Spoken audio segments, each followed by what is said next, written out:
The Bible. Is it hard to understand? When it comes to reading the Bible, the first thing that comes to mind is the fact that this is the Word of God.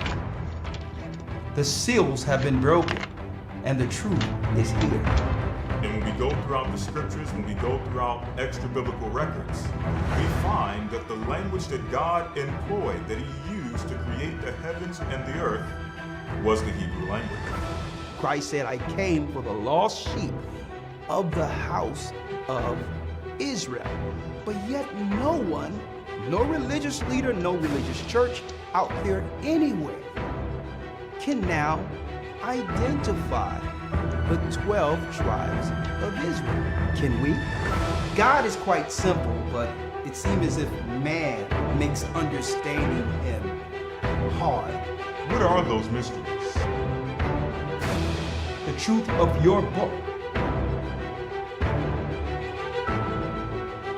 and the truth will make you free. The Hebrew and Bible Academy, you're invited.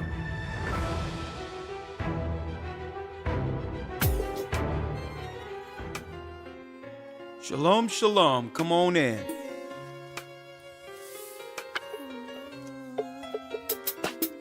Blessings, brothers and sisters. Blessings. The East is where we're from. The 12 tribes of Israel. Shalom, shalom. In 721 BC, the Assyrian king, he took us down, we fell. With a great escape, we went through the Euphrates. The Lord held the water still. Blessings. To a land where no mankind dwelt, we went. The 12 tribes of Israel. That's who we be. That's who we be. Manasseh, the Cubans, Ephraim from Puerto Rico, and Valley from the Isles of Hawaii. The Lord is calling back Israel. From Panama, He's calling us back, brothers and sisters. Come on. the Dominicans, the highest gathering Israel. That's right. The Most High is gathering Israel. I'm Elder Ricard Shiar of the Gathering of Christ Church here with our weekly broadcast. All praises be to the Most High. Ahaya, Ashah, Ahaya is his name in the name of Yeshaya. Through the Rawak, Yeshaya is its true name. There was no such letter as J. So it would have been impossible for anyone to have been casting out spirits in the name of Jesus, okay? There's so many lies we had to dig through as a people to get to where we are today. In the time of the awakening, brothers and sisters, there's so much going on, and it's to a degree where, folks, I didn't want to wait. I'm like, hold on, 6 o'clock is too late. I'm going to jump right in here. Oh, Apanilwa. I'm doing fine, Apanilwa. I'm doing fine. Thanks for asking. I hope you all are doing fine. I'm blessed, ready, trying to stay warm with the climate being pretty cold. Even in Texas, snow is falling all over the place. And it was told Moses many years ago, right? It was told to our prophets that if we begin to change the time, then the seasons will begin to come, what? In and out of course. And as you can see, in areas that you would normally have sunshine, there's snow. But I digress. We're here this evening to connect the dots for all of you brothers and sisters politically. For those who don't realize or understand, this is a church, the Gathering of Christ Church, but not to be confused with modern Christianity, okay? Usually when you hear church, it's such a negative connotation that comes with it that most people are turned off, not realizing that Christ gave insight while he was walking with the disciples, that in the end days, his truth would resonate through all the darkness. And eventually, our brothers and sisters, those who were chosen to do so, would find truth. Okay? So, regardless of the negative connotation that comes from the New World Satanic Church that we see today, the New Age movement when it comes to mega churches, folks, because we didn't give up, even through that adversity, even through the destruction that came through the church, the Most High revealed to us the church that was in position before the fall of our nation, Jerusalem. So I thank the Almighty. Brothers and sisters, if you're fairly new and have been turned off from the word church, stick in here with us, okay? And have some understanding, because even Christ stated that the kingdom is for few. Many shall say, Lord, Lord, didn't I do this? Didn't I do that? Didn't I cast out spirits in your name and all these others? Didn't I help people? And Christ's going to look at that same so-called servant and say, hold up, I don't know you. Turn away from me, you worker of iniquity, for I know you not. I don't know you because you didn't know me. Okay? You were teaching about another Christ. You were teaching the New Age movement. You were teaching inclusion. You were trying to assimilate my people into the satanic New World Order.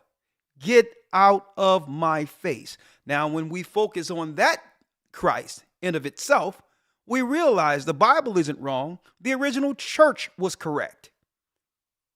It has been infiltrated. It was infiltrated.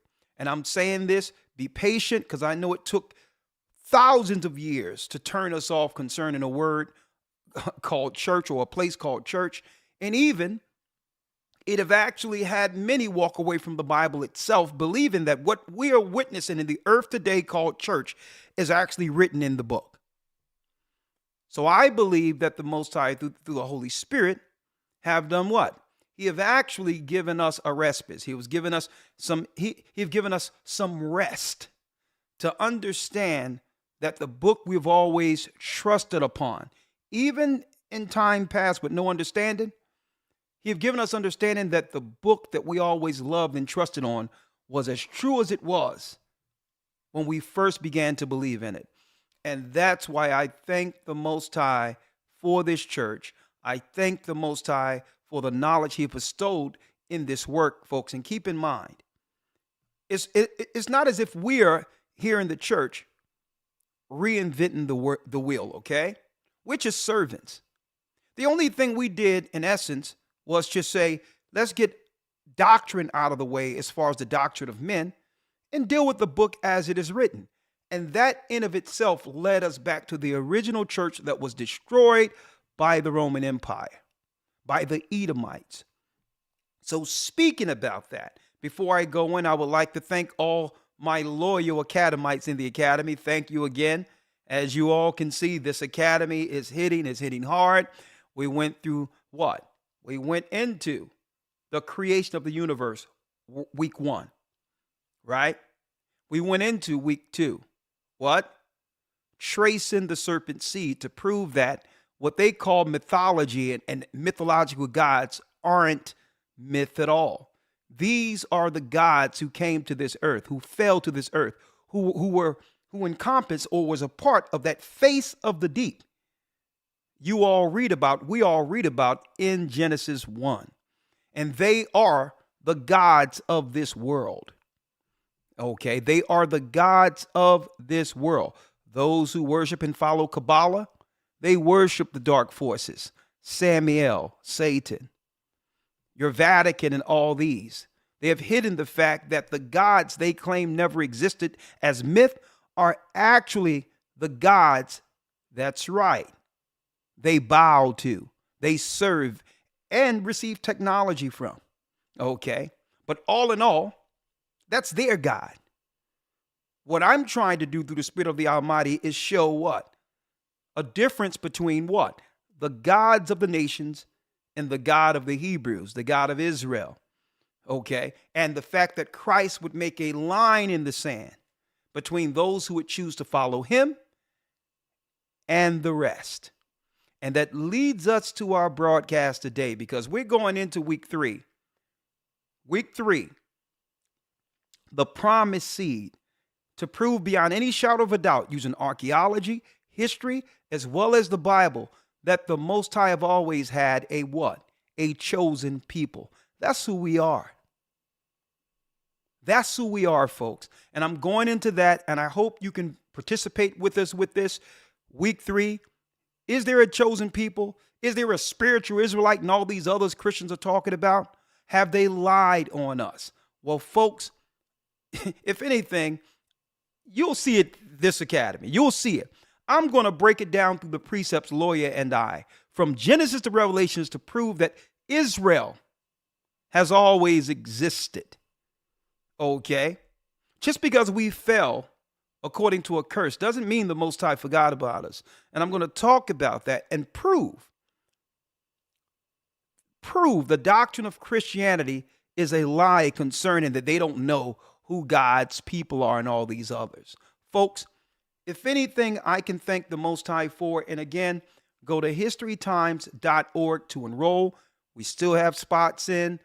They're still working to make sure we enroll you all. And even if you can't work Sunday, it's okay. Even if you can't be there present Sunday because you have to work or it's a day off, enroll anyway. We'll make sure you get the links and you'll still be able to view it at your own convenience. Okay, so just because you can't be there Sunday doesn't mean you have to miss it. Okay, and we'll give you your welcome pack, all the information at the end of the academy. At the end of the academy, I give you my personal precept booklet and all that. I would love for you to be a part of it because your help us help so many.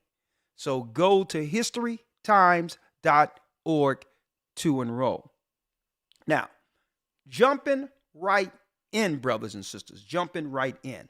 As you can see the title, Divisive Politics and the New World Order. So many people out there try to shame us from talking about politics and the things the Bible describes as prophecy when we go into politics. Let me make this clear, folks. If one don't know politics, you don't know prophecy. There's no way to separate the two. Why do they want Christ dead? Because he was disrupting the social landscape of the world. Okay? Because of the prophecy concerning him coming to free us. The same people whom the Edomites or Romans were depending on to help them build their new world order. So if you don't understand policy, even in the book of Daniel, it says, through policy, they shall destroy many. Destroy who? Us. So we've been ignorant to policy, believing that if you go into the Bible, you're supposed to just sing hymns and praise Jesus without understanding what's in the book. If you don't understand policy, you don't understand. If you don't understand policy, you will never understand prophecy. And I hope to give brothers and sisters understanding of how important that is this evening. If anything, right? If I can thank the internet for anything, right? In particular, right? I can thank the internet for coming up with a very convenient word to what the world had been doing to our people for a long time. Right? If anything, I can thank the internet for coming up with this one word that quantifies what they've been doing against us. Folks, it seems as if the world have trolled our people forever. Right? If anything, the internet, we can thank the Most High for that word troll, because it seemed as if that's what they've been. Now that we've come to the knowledge of the truth, it seemed as this whole thing have been inside baseball for a few. And anytime we come to the realization that, hold up, are we intentionally being left out and attacked? Is this systematic? We talk to any people. We talk to East Indians. We talk to Jews. We talk to white people. We talk to our own Christian pastors. And they'd be like, well, no. Everything is on an individual basis. Everything is just happenstance. But folks, when we dive into this today, you're going to realize the whole world have trolled the children of Israel for a very, very long time. Right? Hit the like button for us because we are about to jump in. We are about to jump in. Before I jump in, let me say hello to a distinguished partner in Christ, Elder Lawyer. Yes, sir. Shalom. Shalom. Shalom, Elder Lawyer. Shalom, sir. How you doing? I am blessed by the best, and his name is Ahaya. Let me turn this down a little bit, just a little bit. I'm a little hot. This mic is a little hot. Yeah, I'm going into it today, Elder Lawyer. We have it already, right? I'm going to drop a few things today. I just need you to assist me. I got it all set up. First and foremost, again, you're doing well, right? Yes, sir. Okay, most people would think that we match shirts before the broadcast. You would think so, right? Hey, listen, they have no idea. We had no conversation beforehand, but it's all right. Yes, sir. That's how it is in the spirit, right? That's how it is, right? Absolutely. Here it is. Let's jump right in. Jump right in. Here we go, brothers and sisters. What are we talking about? And we're going to quantify this through the Bible. And at the end of it, what are we to do now that it's understood that there's enemies, political enemies, outside of our people, and the most dangerous are those within our people. We're going to talk about that. Politics and divisive politics and the New World Order. Let's jump right in, starting with Trump, along with a very important sidekick. All right, let's start with Trump on the campaign trail. Because most people believe, Elder Lawyer, that because we speak of the evil politics that come through Democrats or liberalism, that we're Republican. Right? A lot of people might think that, right? Right. But today they're going to understand all of it. Right? Right. Because you cannot have someone who keep stating over and over for years that they're going to build a wall. You can't hear someone say that and not have that in of itself raise a red flag, especially the wall that was built around us before they destroyed Jerusalem. So I'm trying to put this together for people. Just because I told y'all to stay away from evil liberalism, which is Democrats, and the Bible speaks of them, okay? It wasn't to have you run to Trump. Let's make this clear. In essence, you're going to find out there was only one alternative for us the whole time. It was only one alternative. I'm not going to let the cat out of the bag to what that alternative is. Some of you all you probably guess it. But all in all, this is vetting time for those who can see how people that are close to you, be it your family members, be it your children, be it your close circle, how these people interact and operate in the midst of all these crises that we have seen and will embark upon, will in fact tell you that it will, in essence, tell you who those you will have to separate yourselves from before they tear you down. And we're going into history right now, but let's first start with Donald Trump. Okay?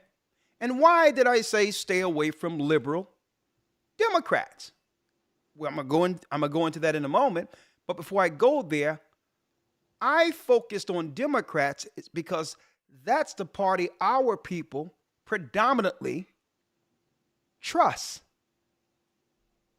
Therefore, everything you see in our community right now is a direct result of those politics. That's why. Why would I talk about Republicans when our people don't vote for Republicans?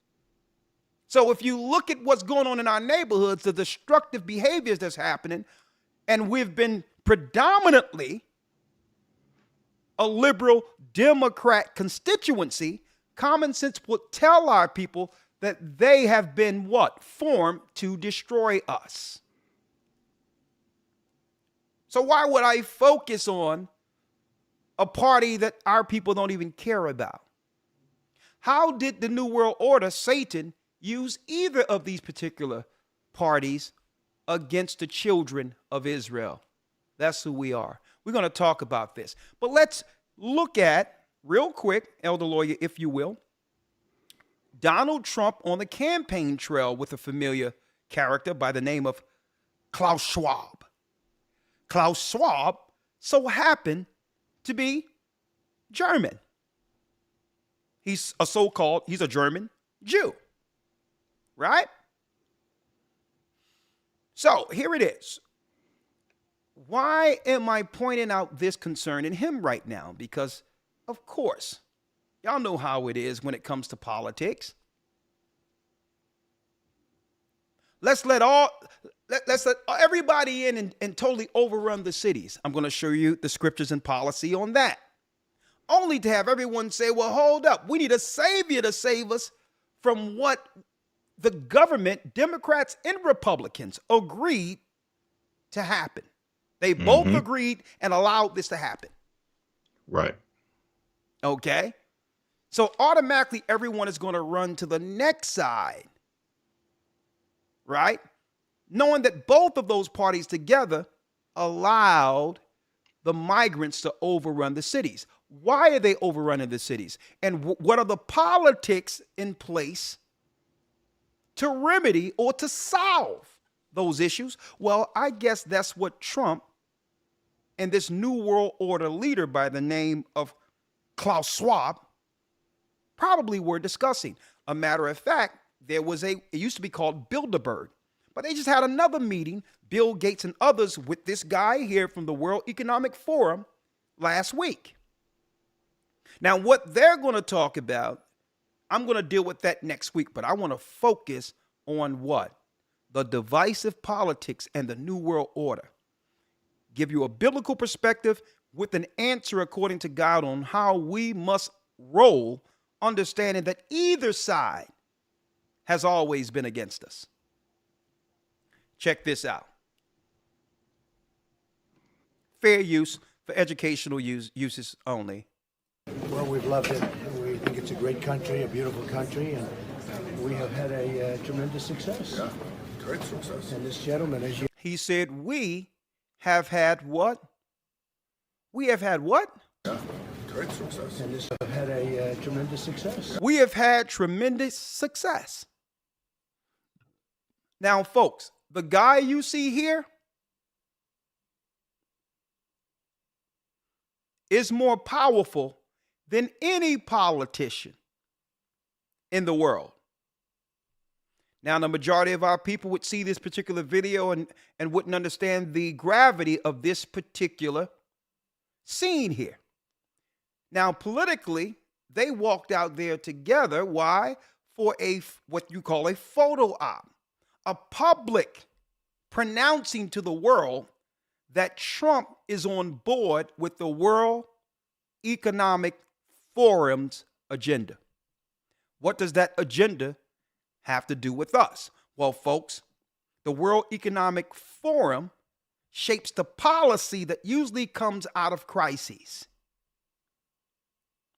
See, one thing, the Constitution means nothing at all in the midst of a crisis. Automatically, all of the decisions go to who? Go to those who are in control over world crises. See? So if there's a cold, if there's a disease, if there's a war, well, guess what, folks? These are the think tanks who dictate what happens in your country, regardless of the laws the citizenry are currently under. Let me play it all the way. Well, we've loved it. We think think it's a great country, a beautiful country, and we have had a tremendous success. Yeah, great success. And this gentleman, as you know, he's done a great job. Thank you very much. This gentleman, as you know, Well, we've loved it. And we think look at this.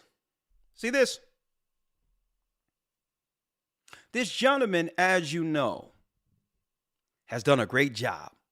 Now, the majority of people in the earth, the everyday person is trying to put food on the table or you know, or are affected by the gas prices, wouldn't even think twice about this particular guy next to Trump. But we're here to inform you, okay? Fair use. Fair use. Mr. Klaus, 3 years ago, stated that we must adjust this earth or be prepared for an angrier world. What does he know? An angrier world? Well, this is fair use for educational and religious purposes only. I don't know how it will play out in November, but what we know is that we will end up with many more unemployed and particularly also people in the gray economy, which are not. So he knew 3 years ago that many people will end up unemployed. Now think about this. He knew this 3 years ago, folks. At the same time he knew this, the World Economic Forum, under the politics, the world politics of inclusion, right, it's also intertwined into a world without borders. You hear about this when you go into the World Economic Forum when it comes to diversity and inclusion, a world without borders. So they'll have you think that this is some type of asylum situation we're dealing with right now. Well, Mr. Klaus Schwab, if you knew that the world would become angrier 3 years ago for lack of jobs, why would you and other leaders agree to have the inner cities overrun by illegal immigrants or migrants or people that have been made into third world? These people really need refuge based on what was done to Venezuela after the death of Chavez and others. So if you knew that it would make the world angrier, then why have politics where the cities are overran by migrants with no place to stay in the midst of winter? But I digress. Now, the question lies here, Elder Lawyer, and I'm going to ask the people, is there some level of orchestration here? Is some of this politically orchestrated? Now we're gonna have you answer that question in a moment, but I need you to hit the like button. And angrier, look at title. The World Economic Forum founder must prepare for an angrier world 3 years ago. And guess what? He was just seen with Donald Trump last week.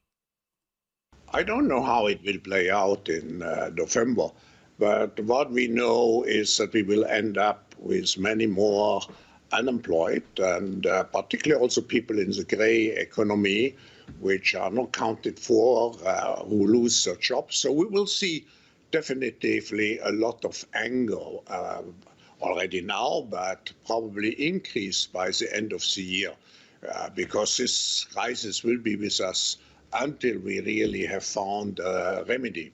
So we have. Now, mind you, Biden and Kamala met with him a little over 3 years ago, folks. Now, look at this. You can't make this up. The same guy sitting with Donald Trump, right, met with Biden and Kamala during the pandemic. So is he Democrat or Republican? Huh? Mm-hmm. I'm trying to get you all to think outside of the bubble they've placed us. So whichever way this guy go, we know either side is on board. Have to prepare for a more angry world, and how to prepare. It means to take the necessary action to create a fairer world, to see that we provide everybody with decent access to the health system. Yeah, got that German accent. I mean, are we living under the Fourth Reich?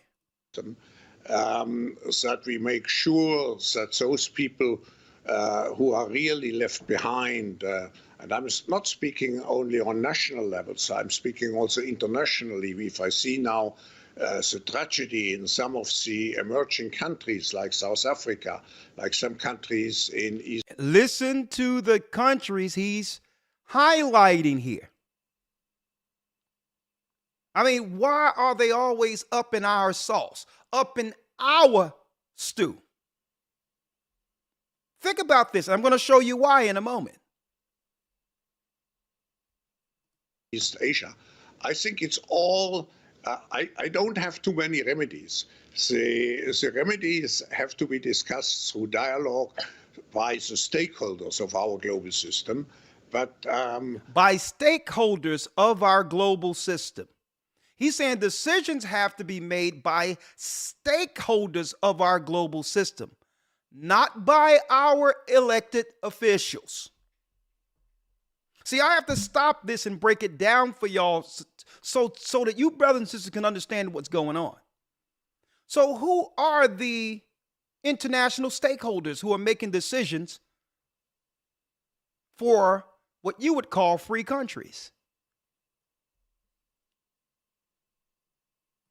I just see the need for such a dialogue, and I see the need for action. I see the need for a great reset. To what extent? I see a need. Elder Lawyer, you probably missed this. You could put yours on mute, Elder Lawyer. I knew you was listening. I know you was listening to it. Don't worry about it. I'll bring you in a second. Yes, sir. Yeah. He said, I see the need. Now, this guy must be very important, right? I see a need for a global reset. Now, is that a negative or positive thing?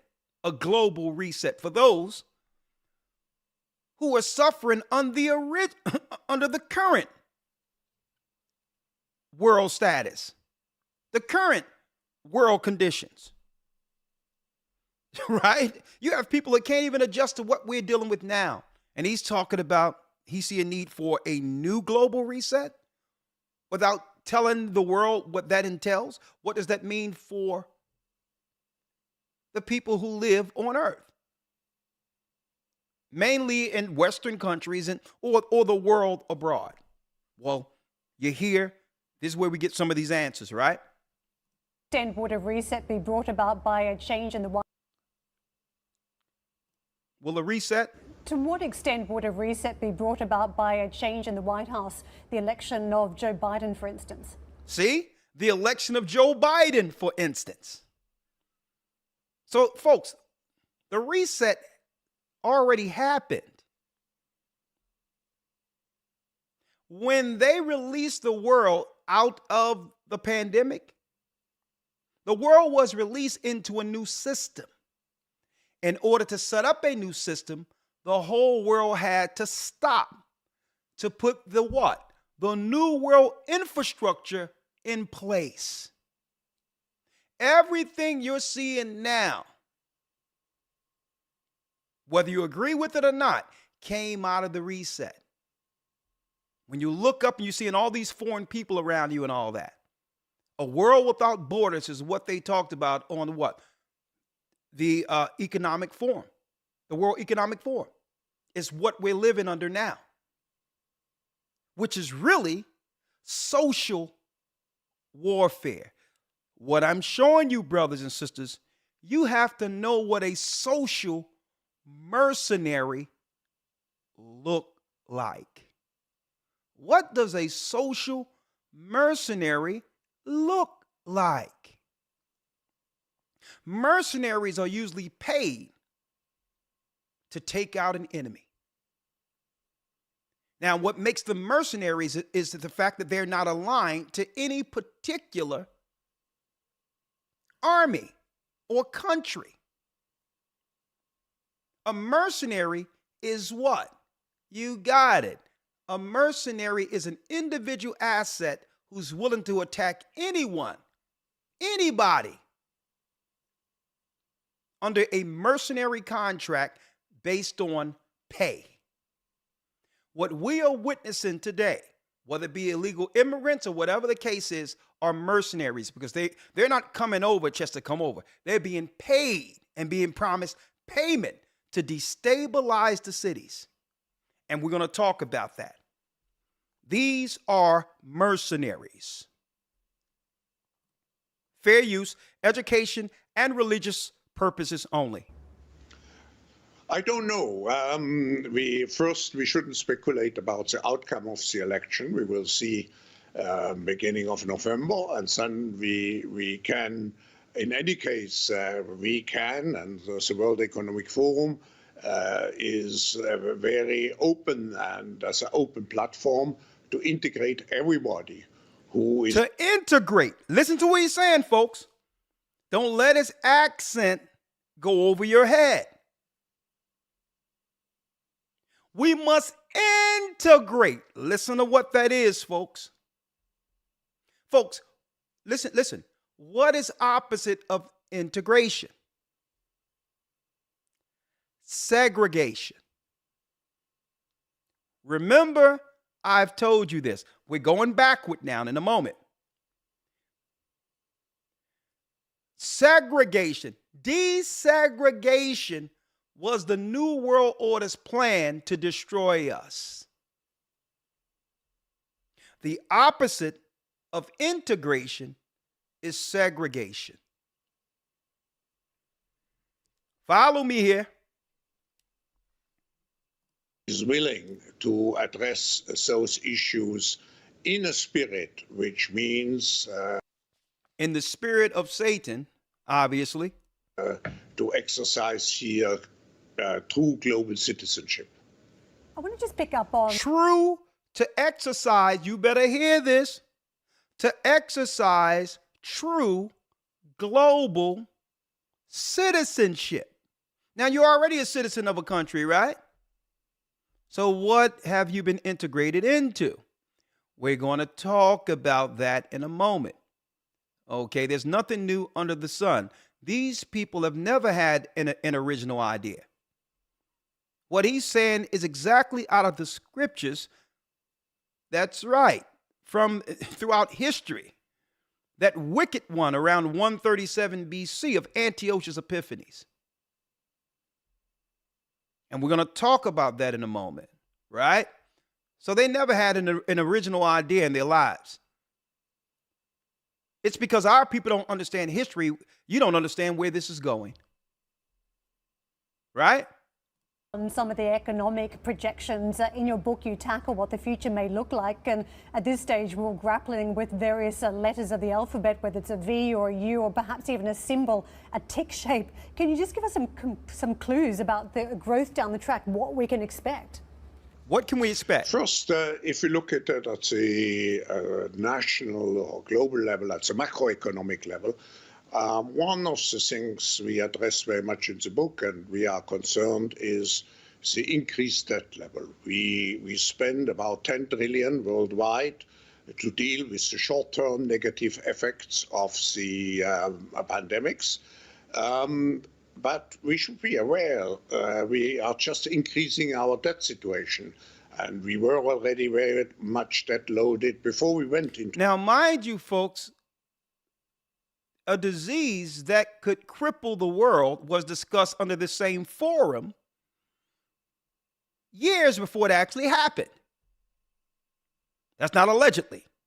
It's in the World Economic Forum's on their website. To the crisis. So how to get at the end out of this debt situation is still a big question mark. Second, let's see if it's a big question mark, folks, because this guy, I kept my eyes on him in particular. Why? 1 second. Let me turn to one moment.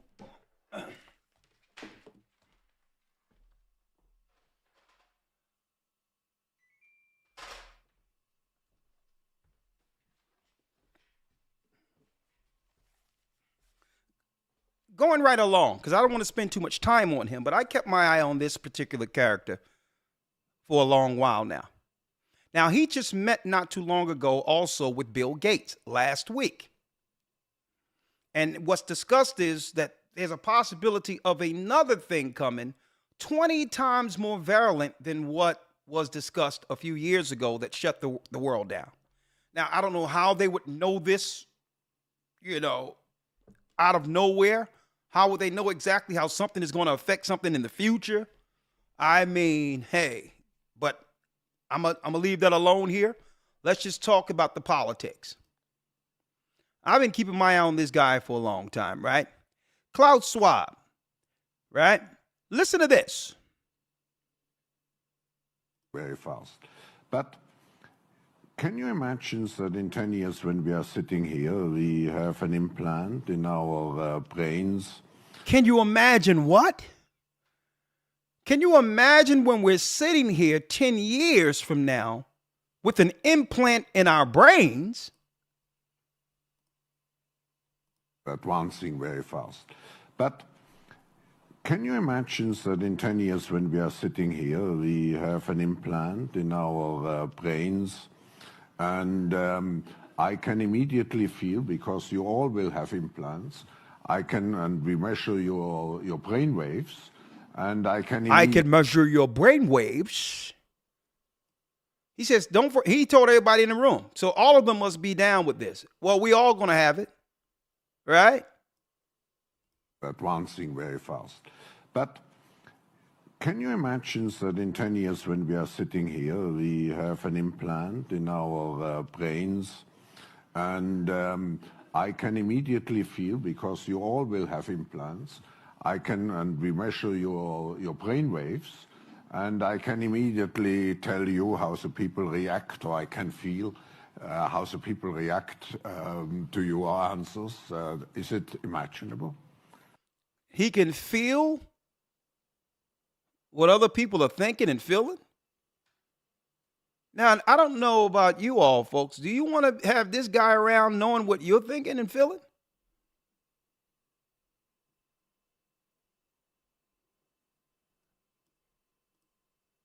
Advancing very fast. But can you imagine that in 10 years when we are sitting here, we have an implant in our brains, and I can immediately feel, because you all will have implants, and we measure your brain waves, and I can immediately tell you how the people react, or I can feel how the people react to your answers. Is it imaginable? I think that is imaginable. I think I think, you can imagine that. You can imagine, well, you're going to be sort of transplanted into, the internet, so to speak, to live forever in a digital realm. You can imagine that, you just in your biological incarnation are going to live to be some, very long age. Yeah. I can't imagine it. I cannot imagine it. I cannot imagine it. Let me get to the next thing here. Klaus Schwab was born in Ravensburg, Germany, and received his academic education at the Swiss Federal Institute of Zurich, the University of Freiburg, and Harvard. Listen to this, folks. And Harvard University. Remember that. Graduating with a doctorate in engineering, a doctorate in economics and social sciences, and a master in public administration, right? Who is he? The founder of the executive chairman World Economic Forum, so that when you see things like this, you'll understand prophetically where we're going. Wake up, folks. Well, we've loved it.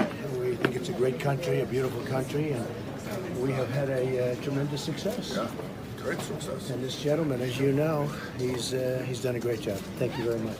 Thank you. And this guy, as you know, have done a great job, right? I'm just filling the blanks for y'all now. Now we're going to get to our next guy by the name of Carroll Quigley. Right? Carroll Quigley. Right? Now, he came into prominence around the Nixon administration, an author and others. Right? Let me drop this for you. Okay, he was also a main component within the politics during the time of FDR, Franklin D. Roosevelt. And this guy is serious because he told us exactly what we're experiencing in our communities in the United States right now. He said exactly how it would happen. Who is he? Look at it clearly, folks. And I'm going to give you the prophecies and the Bible prophecies and understanding on this of who we can relate these so-called world leaders, philosophers, and I would say esoteric seers to, right? Carroll Quigley, right, was an American historian and theorist of the evolution of civilizations. He is remembered for his teaching work as a professor of Georgetown University, folks. But look at this here, right? And his seminal works, The Evolution of Civilizations, An Introduction of Historical Analysis and Tragedy and Hope, A History of the World in Our Time, in which he states that the Anglo-American banking elite have worked together for centuries to spread certain values globally. Now, look at his life and career. Look at where we're going here. Where was the Bushes? What were they about? Harvard and Yale, Harvard and Yale, Harvard and Yale, right? The first guy, Klaus, even though he was operating, he was born overseas, he studied at Harvard. Now we got the life and career. Born in Boston, Quigley attended Harvard University, where he studied history and earned a BA, an MA, and a PhD degrees. He taught also at Princeton in New Jersey, and then at Harvard, and then from 1941 to 1976 at the School of Foreign Services of Georgetown University. Now, why am I bringing up this man here? Carroll Quigley. Well, listen to what he said would happen. What would need to happen between the Democrats and the Republic in order for the corporations to bring in the New World Order. And he stated this in 1976. And yeah, by the way, for fair use and educational purposes only, I need y'all to hear this and hear it good. And a matter of fact, let me cut up on the captions so that you can hear what he stated in 1976 concerning the Democrats, the Republicans, the citizens, the state, only a few minutes, as well as how the corporations were going to come in at the very end. Listen to this. Good evening. My name is Peter Crow. I'm the Dean of the School of Foreign Service, and it is my privilege on behalf of the school and the Department of... Hold on. I'm going to make it so you all can see it. Fair use. Let me put fair use over here. Educational purposes only. And let me move it up so you can all see the closed caption. You know, those things were recorded so many years ago, right? So many years ago. It was recorded many years ago. So it was transferred from audio tape onto video so we can understand it today, okay? So bear with the grainy audio, okay? Please bear with it. Listen to this carefully. another Harvard graduate. Listen. Good evening. My name is Peter Crow. I'm the Dean of the School of Foreign Service, and it is my privilege on behalf of the school and the Department of History to welcome you to the renovated Gaston Hall and to an occasion this evening at which we honor an established institution and inaugurate a new one. The established institution is Professor Carol Quigley, whose teaching has quickened and disciplined the minds of generations of School of Foreign Service students. Now, let me get straight to it. One moment. Let me get straight to it. Let me get the one I want. Hold on Quigley. 1 second. I'm going to jump straight to it. 1 second, Elder Lawyer, all right?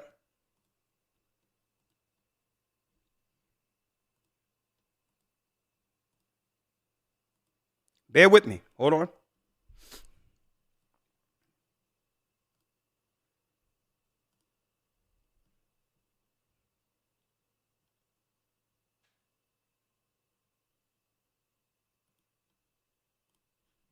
Let me get it here.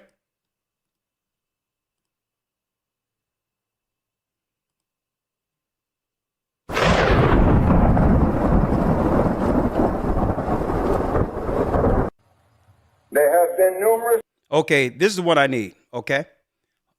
The volume is pretty good on this one too, so here it is. Fair use, educational purposes only, fair use.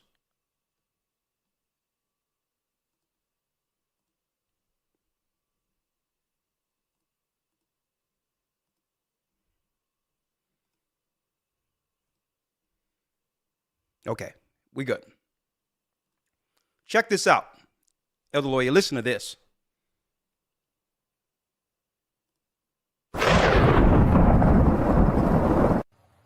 There have been numerous books published.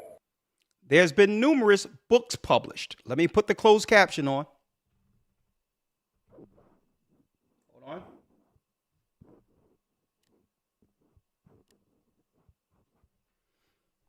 One second here.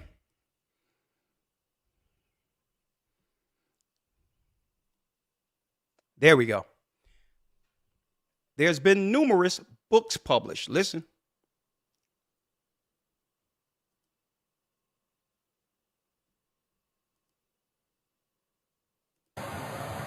There is a basic assumption that only two kinds of interests or entities operate in the area of political action. That is, individuals and the government. There have been numerous books published with such titles as Man versus the State. I know two of those. Both appeared, I think, in 1906. We hear about big government as a threat to the individual, and so forth and so forth.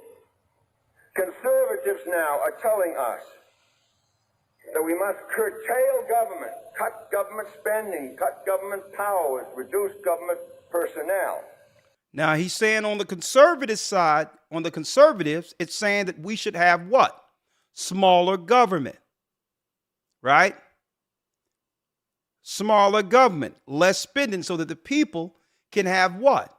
From the conservative side, the Republicans, a better quality of life, being able to save and hold on to their money. That's the conservative side he's talking about now. That to take the power out of government and give it to the people, right? Listen. For the sake of making individuals more free. So that you'll be more free, right? The more money you have, the more you can determine the outcomes for you and your family. That's the conservative side. This was 1976, folks. Listen. hand, are still telling us, as they have for a long, long time, Liberalism is who? Democrats. in order to make Hold up. Liberalism are the Democrats. So there's two thoughts of thinking amongst the citizens that the government use as a form of control. One say, well, we're anti-government when it comes to all the spending and all these others. Government should be there to pave roads, give us military to protect our borders, and to stay out of the way of citizens, free citizens, law-abiding citizens who are operating under the Constitution. Stay out of our business. But check out the liberals now. Liberals are Democrats. Conservatives now are telling us that we must curtail government, cut government spending, cut government powers, reduce government personnel for the sake of making individuals more free. Liberals, on the other hand, are still telling us, as they have for a long, long time, that in order to make individuals free, we must destroy communities. Oh, look, the liberals are saying in order for us to make the people free, we must destroy communities. That's the Democrat ideology. So you wonder why our communities are destroyed? This is the modus operandi. This is why the liberals operate to destroy communities to have their own outcome. Right? Liberals or Democrats must destroy communities. Now, this is the party that we've been aligned with to help our people in the ghettos, folks, in the inner cities. Did y'all know this? More free. Liberals, on the other hand, are still telling us, as they have for a long, long time, that in order to make individuals free, we must destroy communities. By communities, I mean villages, ghettos and cities, ethnic groupings. Ethnic groupings? Isn't that us? Groupings, hold up. Anything Hold up. Ethnic groupings, religious groups, folks. The freedom we are afforded today is because our people stood up who believed in God. The civil rights movement came grassroots out of the Christian church, the black Christian church at that. So it says the liberals were put in place to destroy communities, ghettos, and religious groups. Things, listen to this clearly, anything which is segregated, which means separated from outside forces or influences. See? Because if we are over our own institutions, our own schools, now they can't come in with poisons or anything else and advise us to do something contrary to the group. Right? Religious group.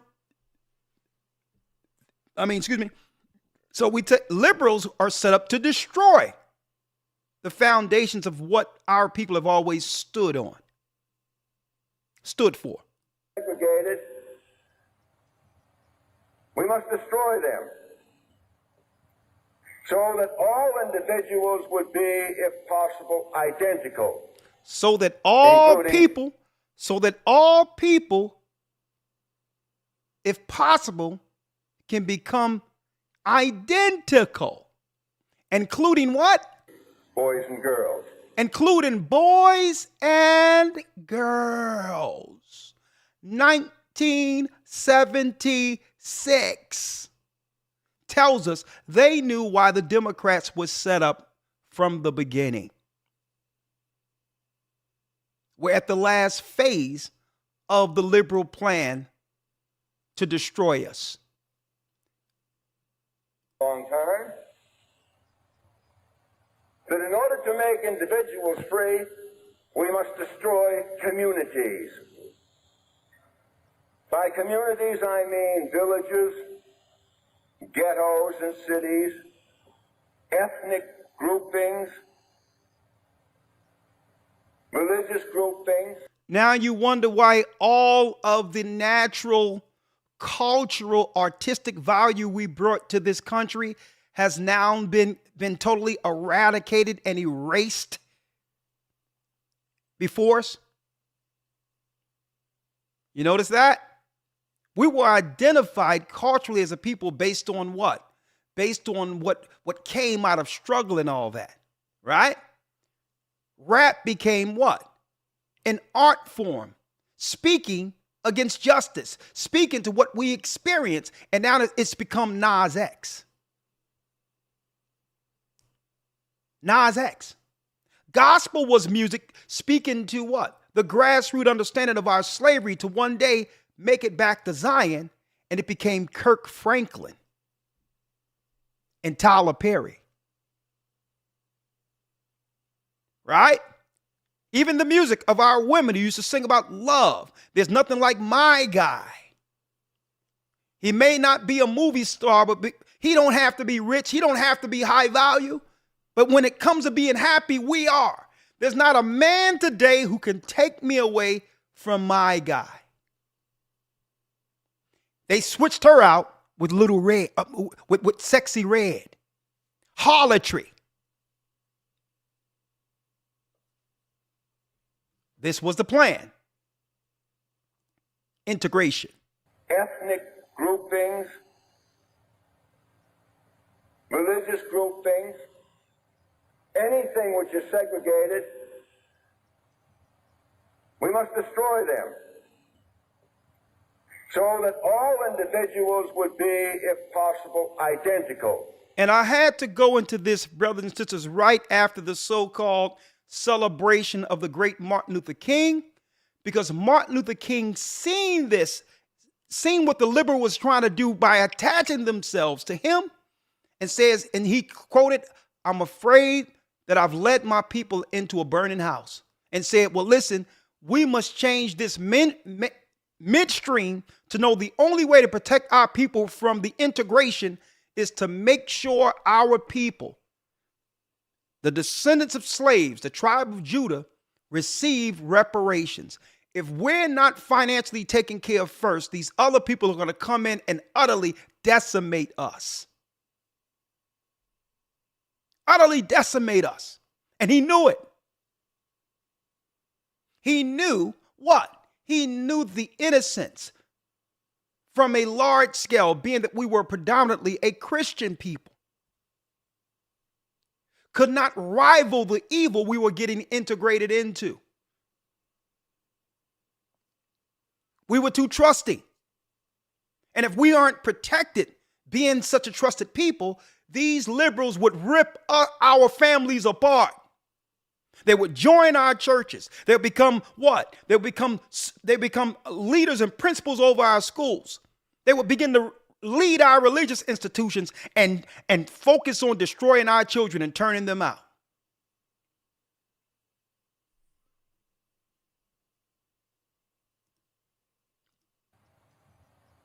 We must destroy them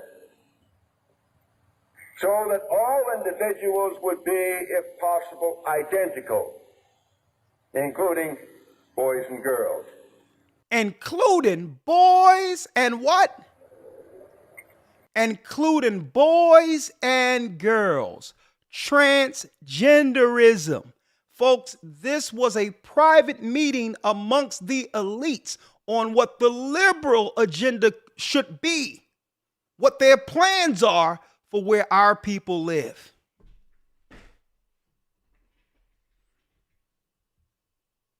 Huh?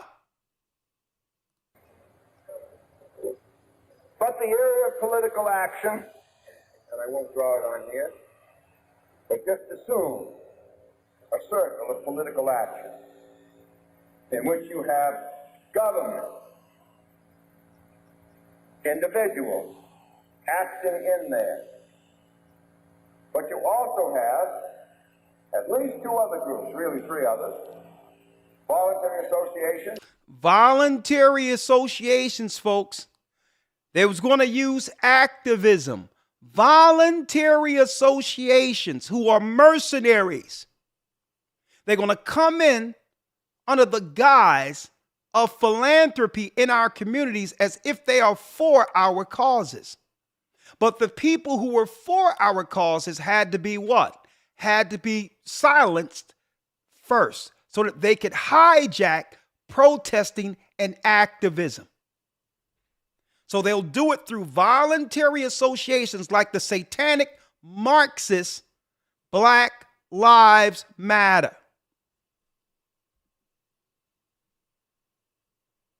Which I'll say no more about. Corporations and corporations. Communities. And if the liberals destroy communities. Now, once the liberals destroy the communities, are they not destroyed? For the sake of the individual. For the sake of the individual. And the conservatives destroy big government for the sake of individuals. And the conservatives destroy the state government for the sake of individuals. Because why? Conservatives are saying less government, more money in our pockets. So that means the state or the government cannot grow beyond the people.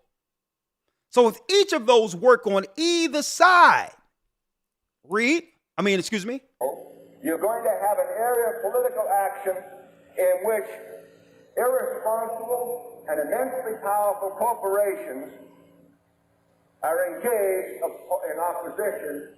So then the corporations come in, are engaged in opposition. Now, this is where your corporations come in. To individuals who are socially naked. Because the people on either side are socially naked. Why? They have what? They have intentionally and successfully divided the nation. Now the corporations, strengthened by the banks and industry and all that, international industry, can now control that particular country through what? Through the spirit and politics of divide and conquer. There's no opposition. The conservatives are fighting against the state, and that's right. The liberals are destroying the community, so our people, poor people and others are just trying to live. Right? So the corporations have to come in with solution. World Economic Forum, anyone? Are we putting this together for you? And indefensive. Now, the reason why I pulled this up, let me show you.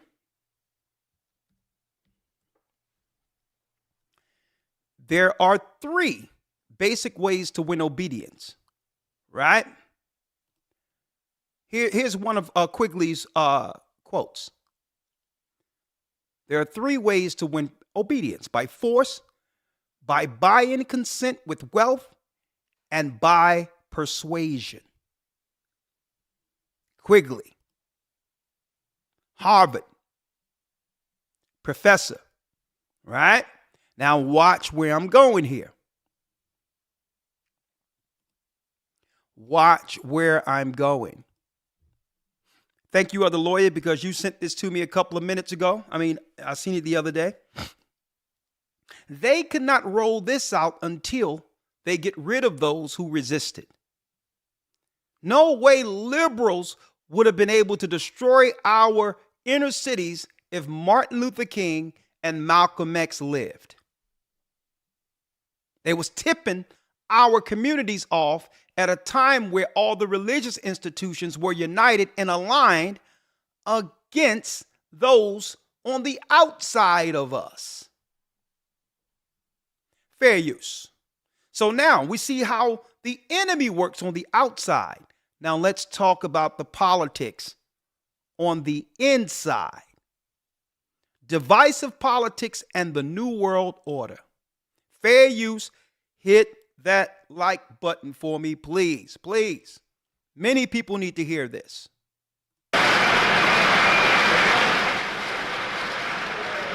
All the other slave education, a little education, fed him well, and even gave him a little education,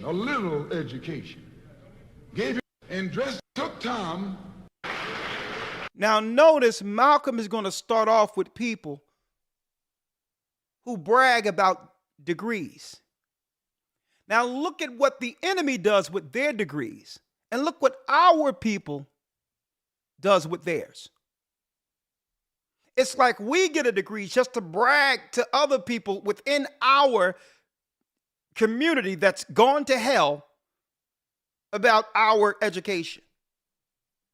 Look how they take their education for full control, and look what we use our education for. But I digress. Not that education is bad, right? But is our education used like utilized like theirs? But I digress. Malcolm.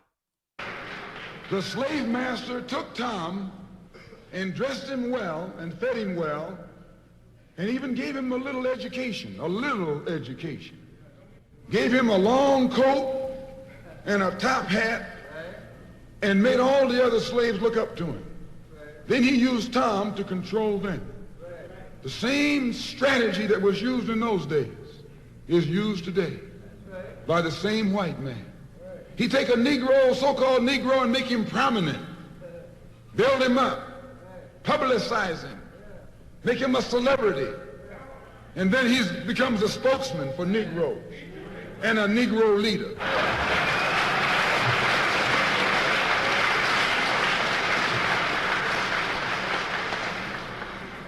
I would like to just mention one thing else quickly, and that is the method that the white man uses, how the white man uses these big guns or Negro leaders against the black revolution. They are not a part of the black revolution. They're used against the black revolution. When Martin Luther King failed to desegregate Albany, Georgia, the civil rights struggle in America reached its low point. King became bankrupt almost as a leader. Plus, even financially, the Southern Christian Leadership Conference was in financial trouble, plus it was in trouble, period, with the people when they failed to desegregate Albany, Georgia. Other Negro civil rights leaders of so-called national stature became fallen idols. As they became fallen idols, began to lose their prestige and influence, local Negro leaders began to stir up the masses. In Cambridge, Maryland, Gloria Richardson. In Danville, Virginia, and other parts of the country, local leaders began to stir up our people at the grassroots level. This was never done by these Negroes whom you recognize of national stature. They controlled you, but they never incited you or excited you. They controlled you. They contained you. They kept you on the plantation. As soon as King failed in Birmingham, Negroes took to the streets. King got out and went out to California to a big rally and raised about, I don't know how many thousands of dollars. Come to Detroit and had a march and raised some more thousands of dollars. And recall, right after that, Wilkins attacked King, accused King and the Corps of starting trouble everywhere and then making the NAACP get him out of jail and spend a lot of money, and then he accused King and Corps of raising all the money and not paying it back. This happened. I got it in documented evidence in the newspaper. Roy started attacking King, and King started attacking Roy, and Farmer started attacking both of them. And as these Negroes of national stature begin to attack each other, they begin to lose their control of the Negro masses. And Negroes was out there in the streets. They was talking about, we're going to march on Washington. By the way, and right at that time, Birmingham had exploded, and the Negroes in Birmingham, remember, they also exploded. They began to stab the crackers in the back and bust them upside the head. Yes, they did. That's when Kennedy sent in the troops down in Birmingham. So, and right after that, Kennedy got on the television and said, this is a moral issue. That's when he said he's going to put out a civil rights bill. And when he mentioned civil rights bill and the Southern crackers started talking about they were going to boycott it or filibuster it, then the Negroes started talking about what? We're going to march on Washington. march on the Senate, march on the White House, march on the Congress, and tie it up, bring it to a halt. Don't let the government proceed. They even said they was going to go out to the airport and lay down on the runway and don't let no airplanes land.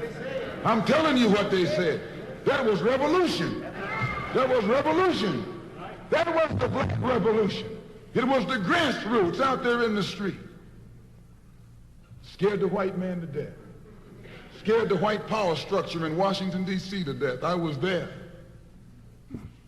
When they found out that this black steamroller was going to come down on the Capitol, they called in Wilkins. They called in Randolph. They called in these national Negro leaders that you respect and told them, call it off. Kennedy said, look, you all letting this thing go too far. And old Tom said, boss, I can't stop it because I didn't start it.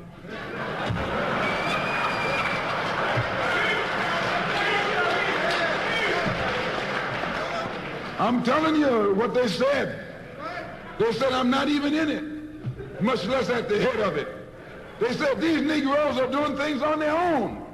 They're running ahead of us. And that old shrewd fox, he said, well, if you all aren't in it, I'll put you in it. I'll put you at the head of it. I'll endorse it. I'll welcome it. I'll help it. I'll join it.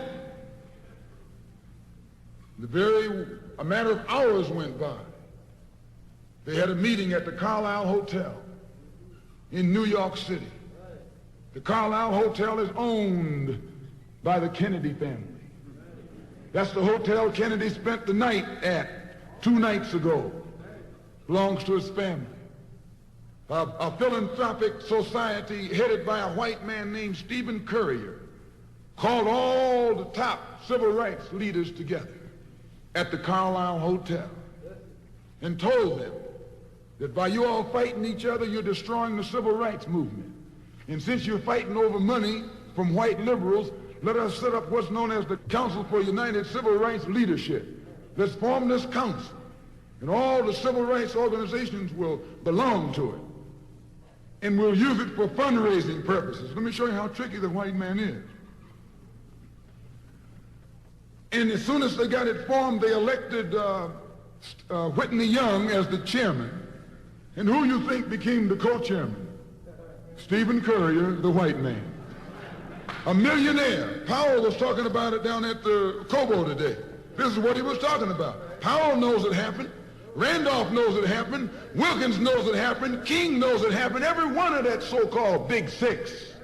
They know what happened. Once they formed it, with the white man over it, he promised them and gave them $800,000 to split up between the Big Six, and told them that after the march was over, they'd give them $700,000 more.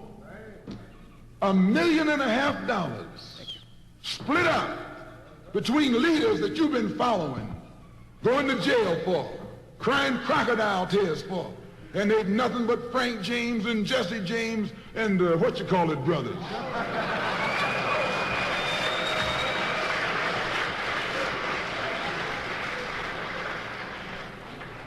Soon as they got the setup organized, the white men made available to them top public relations experts. Opened the news media across the country at their disposal. And then they begin to project these Big Six as the leaders of the march. Originally, they weren't even in the march. You was talking this march talk on Hastings Street. Is Hastings Street still here? On Hastings Street. You was talking the march talk on Lenox Avenue. And down on, Fillmore Street. And Central Avenue. And 42nd Street and 63rd Street. That's where the march talk was being talked. But the white man put the Big Six ahead of it, made them the march. They became the march. They took it over. And the first move they made after they took it over, they invited Walter Reuther, a white man. They invited a priest, a rabbi, and an old white preacher. Y'all hear that? Total infiltration. Total infiltration to bring in and to hijack where we live. Through activism and liberalism, they hijacked it. And now when you hear about civil rights, you hear about someone's sexual preference. Rusted, what's his name, Elder Lawyer? Rusted who? You talking about Bayard Rustin? Bayard Rustin is all you hear, because they use that as proxy to claim that someone's sexuality has an impact on who they are as an activist for our people now. It wasn't the fact that he was black. It was the fact that he was homosexual. Well, if you open that up that way and say, well, his sexuality had something to do with it, it wouldn't take anything for a white lesbian who was what? On the outside of us as far as activism goes, and a white homosexual who was outside of activism as far as our people go, and have them become integrated into our systems and leaders over our social programs. See that? Malcolm spoke about this. Yes, old white preacher. The same white element that put Kennedy in power labored, the Catholics, the Jews, and liberal Protestants. Same clique that put Kennedy in power. The same clique that put Kennedy in power, folks. He named him, he wrote it off. Had a hand in what? Misdirecting the whole civil rights movement to integrate it so that liberalism could come in and destroy our people. Right? What we have before you here.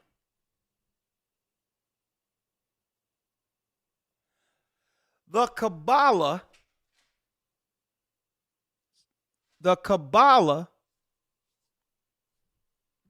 look at it. Historic symbol of control. I'm going to step away just for 1 second. Yeah, no problem, Elder. The Kabbalah.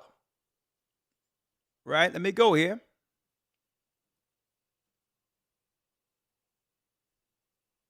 Right? Let me show it. The Kabbalah, structure of control. All the way from, as you can see, this is the Kabbalah, folks, which is the actual structure of what the Kabbalists use as a control mechanism and the symbol that came out of the tree of good and evil. At the top, you have the Canaanites, right? The Canaanites here, who end up integrating or bringing the tribe of Dan into their priesthood to destroy their own people, right? You see that? A Canaanite infiltration. Satan's seed. Baal worship.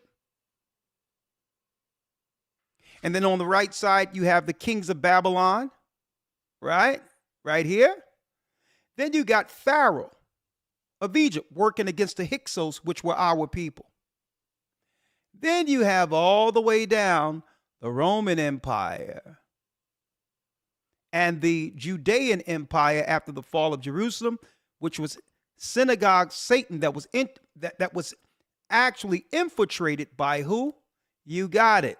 The Edomites, who converted during the time of Hyrcanus. Right? Then you got in the center of it all who take their dark source and belief from all of these particular systems, the Canaanite system, the Vatican itself, the Roman Catholic Church. And then you got the Knights Templar, who have hid themselves under new names, modern names like apologetics. Then you have the Khazars, the Romans who went into Khazaria during the 3rd century under the name of the Basilians, okay, who became the serpent people and eventually integrated into what we call today a different form of Judaism. These were Edomites who were called Basilians, who worshiped Satan outward, and eventually, between the 8th and the 11th century, converted into Judaism. Then you have what? The black nobility of Switzerland. Then you have the Grand Masters, Freemasons. You have also the Jesuits. The Knights Jesuits is a spinoff out of the Knights Templar. And then they founded the New World Order, which is the Illuminati, 1776, under the Bavarian government. The Illuminati was formed. And out of that came what? Novus Ordo Seclorum, the New World Order, right? Now, I'm going to be talking about this and more, right, as we go deeper into bringing this together. As we come closer to the end, you're going to be hearing about how the Baal worshipers and all that are under one big political cabal against the children of Israel. Now, Elder Lawyer, are you with me? Yes, sir. Now, before I go into some scriptures to resolve all of this, of what we've seen with Klaus, how they were seeking to destroy us by taking down the walls of segregation, only to infiltrate and destroy us. That's where regenerification really came from. When they came in to actually, with their plan, to assimilate us into the New World Order. We have to first discuss and understand, what is the New World when it says New World Order? Well, in order to understand that, we would have to understand what? The nuances of the old world. Right? The New World came out of what? The diaspora, when our people was what? Divided in 721 BC, when the Northern Kingdom and the North American Indians and others traveled over into new lands. And then later, our people were destroyed in Judea and ran into different parts of Africa. We ran into different parts of Spain, right? And we was conquered by the Edomite Christians as well as the Ishmaelite Muslims, right? So they found us in the New World, and needed to do what? There was a need for an order of the New World, because what? The Roman Empire already had the old world on lock. So when you hear the word New World Order, brothers and sisters, in a nutshell, they're telling you that they must consolidate and control the people of Israel who are scattered and eradicate them before the coming of the Messiah. The New World Order is taking control of the new world like they've already conquered the old world. It has everything to do with you and I, who are from the lost tribes of Israel.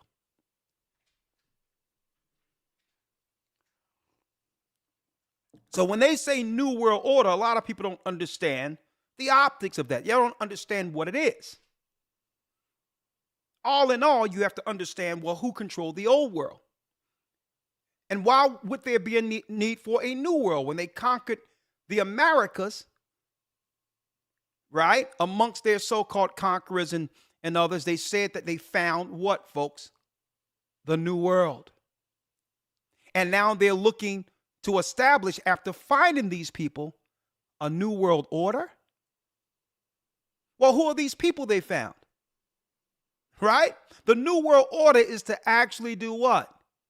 Find the children of Israel and overcome them before the second coming. I'm quantifying this for you. But what's tough about this, Elder Lawyer, is the fact that We're not just fighting the enemy without, with the Democrat and Republican and all that who have always aligned themselves against us. We're fighting those within us.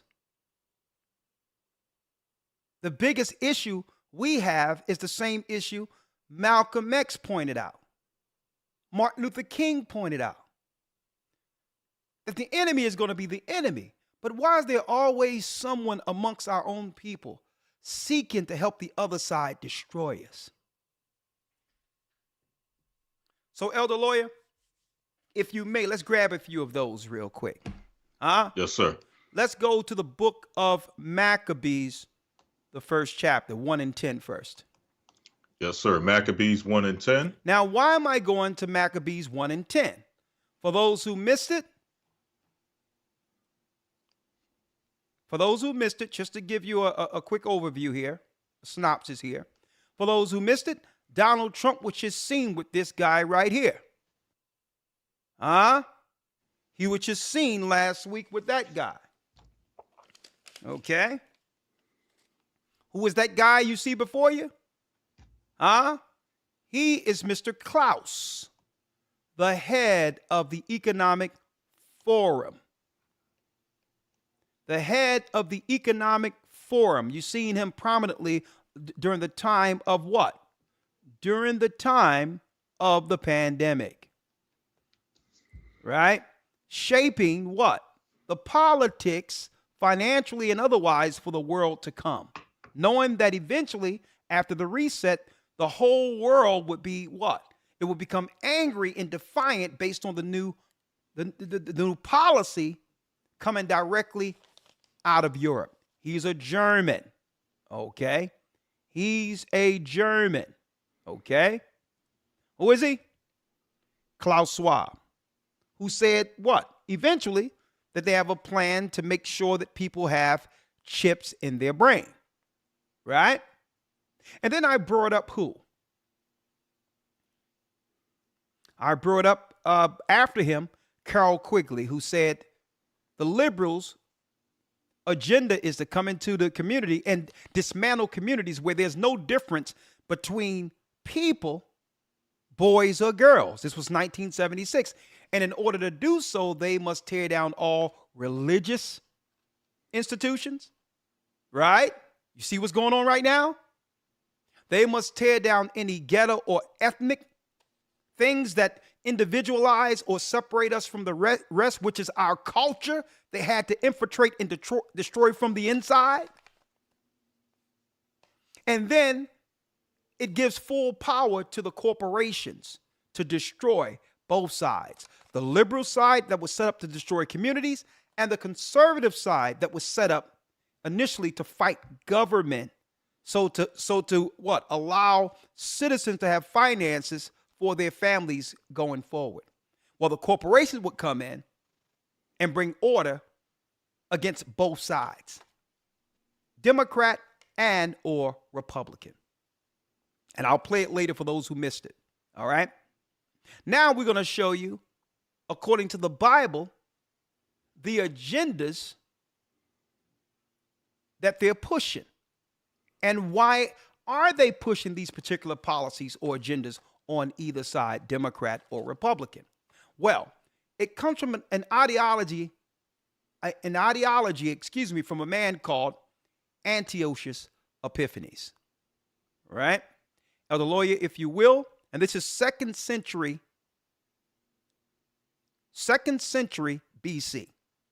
All right? If you can, Elder Lawyer, let's start at the 10th verse. Yes, sir. First Maccabees 1 and 10. And there came out of them a wicked root, Antiochus, surnamed Epiphanes, son of Antiochus the king, who had been in hostage at Rome. And he reigned in the 137th year of the kingdom of the Greeks. In those days there went out of Israel wicked men. They went out amongst our people, like Malcolm spoke of, during his time. Speaking of these so-called educated Negroes, who use their education as a badge of honor, not to free their people, but to get along with those who've enslaved us in order to destroy our people, to look down on the uneducated. Right? Esau gets a master's degree, enjoying Harvard, and he used that education to do what? Empower and to keep his people in control. We get an education only to brag to other slaves that, yeah, master has accepted me into his house.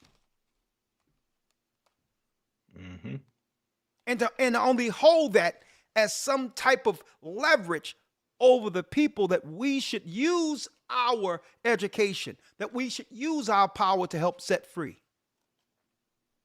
Help free the people, not align with the enemy who have destroyed our people. And that's why it says here, under Antiochus Epiphanes, in those days were there out of our people wicked men. Right? Mm-hmm. Read. Who persuaded many, saying, let us go and make a covenant with the heathen that are round about us. For since we departed from them, we have had much sorrow. Listen, man, let's get down with the government and we can change them from the inside. See? Mm-hmm. You got to know how to play the game. That's what they'll tell you. When the game plays you. Mm-hmm. Okay? See, that's the excuse they'll give to our people after they sell out. When they already have a mind to sell out. Well, when I get in there, we need somebody on the inside. Right. Right? 12th verse. Let's read it.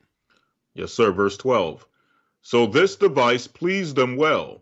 Then certain of the people were so forward herein that they went to the king, who gave them license to do after the ordinances of the heathen. Who gave them license to do after the ordinance of the heathen. So when you agree with the heathen, as long as it's destroying our people, you get a free pass, right? If they're going to push drugs in your community, well, it got to be those who are aligned under the program to do the BS of the secret government. If some old fly-by-night guy come out and get on the corner and try to get some money, they're going to say, well, hold up. Which group is he a part of? Is he certified? He's getting in the way of our businessmen on the street. And then guess what? The DEA and others will come and take out the little guy who's disturbing the guy that's set up to destroy our community. So you think they're coming in to take the drugs out? No, the drugs will always be there, obviously. They're stepping in when someone think that you don't realize it's a monopoly here, that you have to play ball to be a part of that monopoly, even if it's street. If it's street business, it's still organized. It's called organized crime. Mm-hmm. Understand this. So if you're going to do wicked, you have to be a part of that cabal, of that Kabbalah I showed you about, that I broke it down for you. You have to be certified and have a license to operate. And then you know what? The police and others, they were like, we know who doing what, but guess what? We are told not to touch them. Now, how do you know the police? The police can be told not to touch something. Well, you see it right now. You got people that are operating in the country as illegal immigrants, without papers, without visas or nothing, and the cops can't touch them. Right? So obviously, you can be given a license to do whatever you want to do if the government is using that to destabilize the new world. The new world is where the children of Israel were scattered. All right? Do after the heathen, come on. 14. Whereupon they built a place of exercise at Jerusalem. Sports. According to the customs of the heathen. According to the customs of the heathen. What did Malcolm X break down?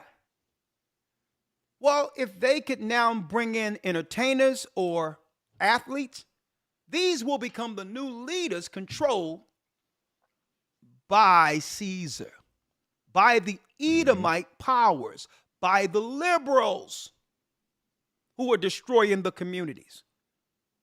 They don't need anyone that's politically inclined or believe in the Bible. They need what? They need respected followers. And as long as you follow the status quo, you have a license to do whatever you want. Why do you think, P. Diddy is getting so upset right now? Because he thought he was allowed to do what he was doing. Mm-hmm. No one stopped him. I need y'all to think about that. I need y'all to think about that for a second. Somebody was telling him, don't worry about it. We'll take care of that. Just go ahead. Do what you do, man. Do what you do. We got your back. He got a license to do what he was doing to our people. See? It's a license. You can't go that long and do all that. So, but hold up. But if you refuse to play ball, that license can be revoked at any time. Mm-hmm. R. Kelly thought he had it made in the shade. He's like, well, okay, I'm going to just make sure they just turned 18 now. At least they're legal. Then he came and started talking about stuff like money, royalties, money for his children. He started talking about where's my catalog? And it was like, oh, we gave you a license to do whatever you wanted to do. We had a case where on paper you were married to a 15-year-old girl about 20, 30 years ago. You forgot about that? He's like, he's like, well, hold up. That's been 20 years ago. No, we gave you license to do all that. Mm-hmm. But if you want to, we can call the media and pull this up like it just happened yesterday. What you want? We already got a blabbermouth online who will just totally use her mouth to destroy our own people.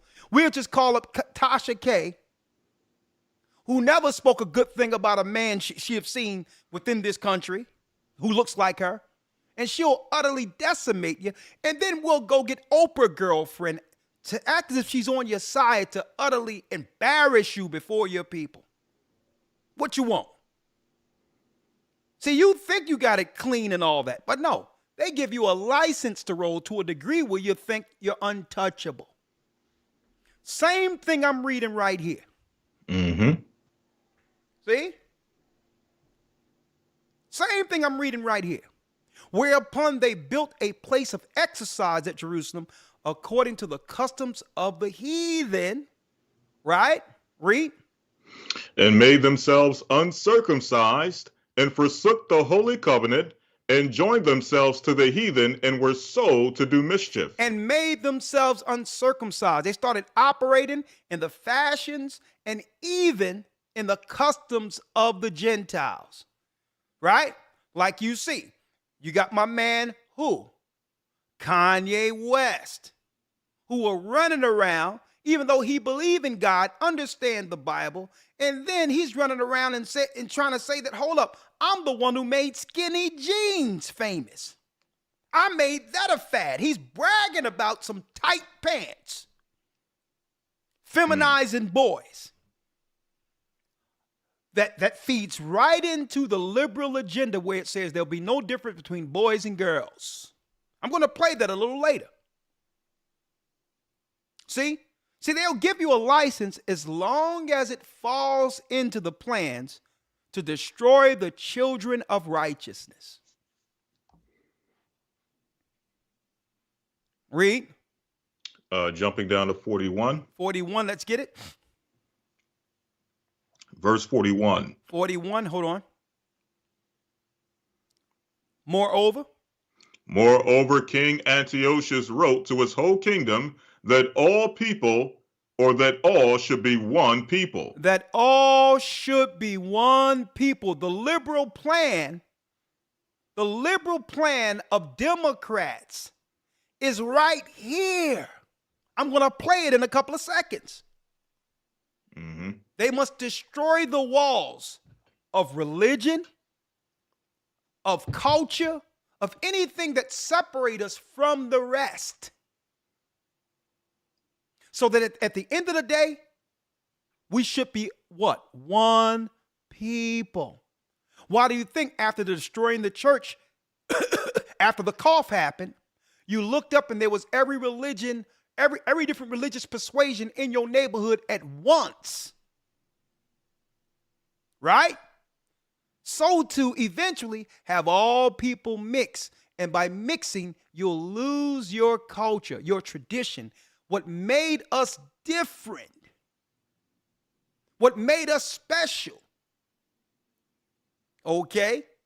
In respect of, or in contrast of every other people, become diluted and or mixed out of existence. Think about what I'm telling you here. He says, moreover, King Antiochus wrote to the whole kingdom that all should be what? All should be one people. One people. I'm gonna bring in quickly in one moment. Read. 42. And everyone should leave his laws. Everyone should leave his laws. You shouldn't follow the laws of God. This is where they got the New World Order from. Leave their own laws, right? And folks, let me tell you, it's to a point where other nations come in and do what? They integrate into us so to destroy the essence, the power of our culture. They integrate into us. Right? You'll see cats come up out of nowhere, untalented, no nothing like DJ Khaled. When years ago, it'd have been like, no, brother, we don't need no beats. Do you have Egyptian musk? Mm-hmm. Okay. Do you have Egyptian musk? That's what we need from you. We don't need you come in and misappropriating our culture. Mm-hmm. See, but the Bible tells you about this. Like, hold up, brother. What you selling prayer rugs around here? We don't need you in our culture. Right. And everyone should leave his law so that all the heathen agreed according to the king, the commandments of the king. Read. And everyone should leave his law, so all the heathen agreed according to the commandment of the king. Read. Yea, many also of the Israelites consented. Of who? Many of the also of the Israelites. Many of the Israelites, our people. Don't tell me Israelites isn't in the Bible. Many of the Israelites, let me put that up there. Many of the Israelites, go ahead. Consented to his religion and sacrificed unto idols. Sacrifice unto idols like our Christian churches today. These are Israelites in there acting a fool. Mm-hmm. You know, where you have a gay pastor who apparently showing himself as gay, coming up with these ridiculous sermons where he sit there talking about, well, let me see, I don't know about this creation thing, you know, where God decided man and woman. And couldn't he have thought about something in between? Who would have a sermon and say and question the power of God and whether or not he was right making male or female? That's the nonsense that have infiltrated the church to the degree where the church we used to know, fire and brimstone and fear of God, no longer exists. You may also, of the Israelites, consented to his religion and sacrificed unto idols and did what? And profaned the Sabbath. And profaned the Sabbath. Now, Elder Lawyer, before we go, and I need to pull this up once more. Mm-hmm. Once more, and let's hear what Quigley said in 1976. In 1976, let's see what Quigley said would be the plan for the conservatives and the liberals. Once more. Right? And then we have to go into, well, what, now that we understand this, what can we do? Fair use. Carol Quigley, this is 1976. After they have accomplished killing the greatest civil rights leaders who have changed the world. Right? And now they were seeking to implement their plan, the Antiochus Epiphanes plan. What's that? Fair use. Operate in the area of... Hold up, let me get it here. And I'm going to turn it up so you all can see it, and I'll put it on the closed caption. Right? There is a basic assumption that only two kinds of interests or entities operate in the area of political action. That is, individuals and the government. There have been numerous books published with such titles as Man versus the State. I know two of those. Both appeared, I think, in 1906. We hear about big government as a threat to the individual, and so forth and so forth. Conservatives now are telling us that we must curtail government, cut government spending, cut government powers, reduce government personnel. That's the Republicans. For the sake of making individuals more free. Liberals, on the other hand, are still... Liberals are Democrats. Liberals, on the other hand, well, what are their positions for the United States or the world? Telling us, as they have for a long, long time, that in order to make individuals free, we must destroy communities. We must destroy communities. This is the liberal agenda discussed. Folks, this came right after the civil rights movement. And believe it or not, this particular video is a video on what? The destructive spirit that came out of feminism. Because it really was what? A Trojan horse to destroy our family. They had to get white women in, gays in, and all that within our community to destabilize it for everything he's saying right here. By communities, I mean villages, ghettos. They must destroy communities, villages, ghettos, and cities, ethnic groupings. Ethnic groupings. Ethnic groupings. The place we get together culturally. We used to roller skate. We used to go to church together. We used to go to picnics. We used to go to family reunions. Remember all those things? Remember that? We used to play hopscotch outside. We used to go outside across the street and play football. Ethnic groupings. We used to put boom boxes out in the schoolyard and make our own concerts for free. Remember that? Everything they said they're going to do through Democrats, they've accomplished.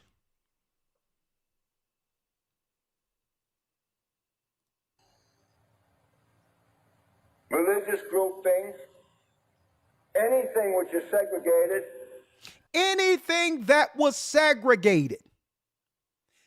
That's right, folks. Desegregation is the new world order. We were integrated into an order to destroy us.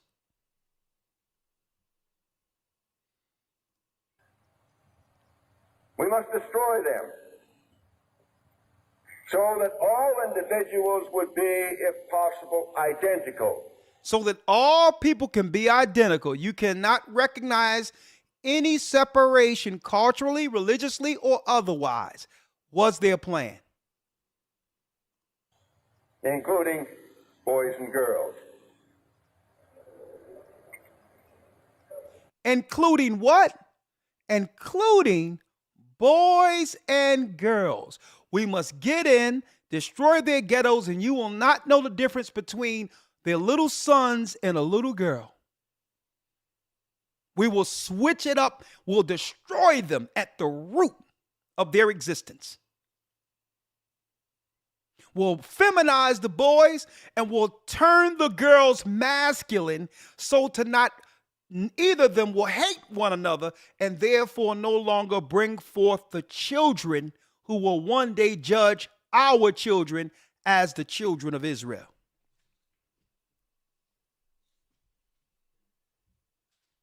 The Board Collective. Right on. You right on with that, cat. The Board Collective. Did y'all all know, folks, that that's an old philosophy that came out of Antiochus Epiphanes, the wicked one? But the area of political action, and I won't draw it on here, but just assume a circle of political action in which you have government, individuals acting in there. But you also have at least two other groups, really three others, voluntary associations, which I'll say no more about, corporations, and communities. And if the liberals destroy communities for the sake of... If the liberals destroy communities, folks, did y'all know the Democrats were set up to destroy our community? If the liberals destroy communities for the sake of what? Individual, and the conservatives... For the sake of individual. So if you try to attack someone who's operating immorally or point out their evil, they'll claim it's hate. Because that individual is offended under the guise of political correctness. So nix our history and culture. You must dismantle that because you have one person out of your community who's intersexual or whatever the case is and feel a certain type of way, feeling left out. So we must change instead of them repenting and changing. See that? So they'll choose individual causes over the community. Destroy big government for the sake of individuals. You're going to have an area of political action in which irresponsible and immensely powerful corporations are engaged in opposition to individuals who are socially naked and indefenseless. So now the corporations can come in and take over now and destroy either side. That's how they were seeking to dismantle America. And there's a book. Okay, folks, you know I'm going to be going over this book in the Academy. It's two separate books. I got one coming now, but the other, The Anglo-American Establishment. The Anglo-American Establishment. Now, I'm going to be going over this. Okay, you got to get in the Academy, but more understanding of what they seek to do in the future. And this book was published by Quigley in 1981. And it leads us to what? Last but not least, what my man, that's right, Klaus said, is the future for America, if you will. Let's play that again. Advancing very fast. But can you imagine that in 10 years... Now, this is the guy who was speaking to Biden and Kamala before the cold happened during the time of the election. Klaus, the World Economic Forum. So once they're able to destroy all communities and cultures, then what? Very fast. But can you imagine that in 10 years when we are sitting here, we have an implant in our brains? We have a what? Can you imagine in 10 years we're sitting here and we'll have an implant in our brains? What? What? Is this the next phase after transgenderism? After transgenderism is the next phase. What is this? Transhumanism?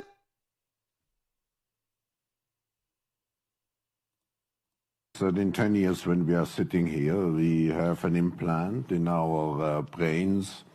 And I can immediately feel, because you all will have implants, and we measure your brain waves, and I can immediately tell you how the people react, or I can feel how the people react. He's talking about chipping people's brains. He was just with Kamala and Biden before the last election, and now conveniently, now that everyone have soured on them and are pro-Trump, last week we see him here. Well, we've loved it. We think it's a great country, a beautiful country, and we have had a tremendous success. Yeah, great success. And this gentleman, as you know, he's done a great job. Thank you. We've had great success. Folks, that was at the private meeting that used to be called the Bilderbergs last week, aligning the next world plans, including America, with its next president. So this guy actually don't care about your political affiliation because the world powers operate and control either side. Now, where are we going? Let me tell you where it goes, Elder Lawyer, and then I'm going to hand it to you. Anything you'd like to say based on a few things I've discussed earlier? This is where it goes. After dismantling our community, because we were the only real moral rooted people in the earth left as a group. I'm going to show you where this is going now. After destroying so many of our people through the last event that led to everything shutting down, people getting used to not actually what? Being at an actual brick and mortar for work.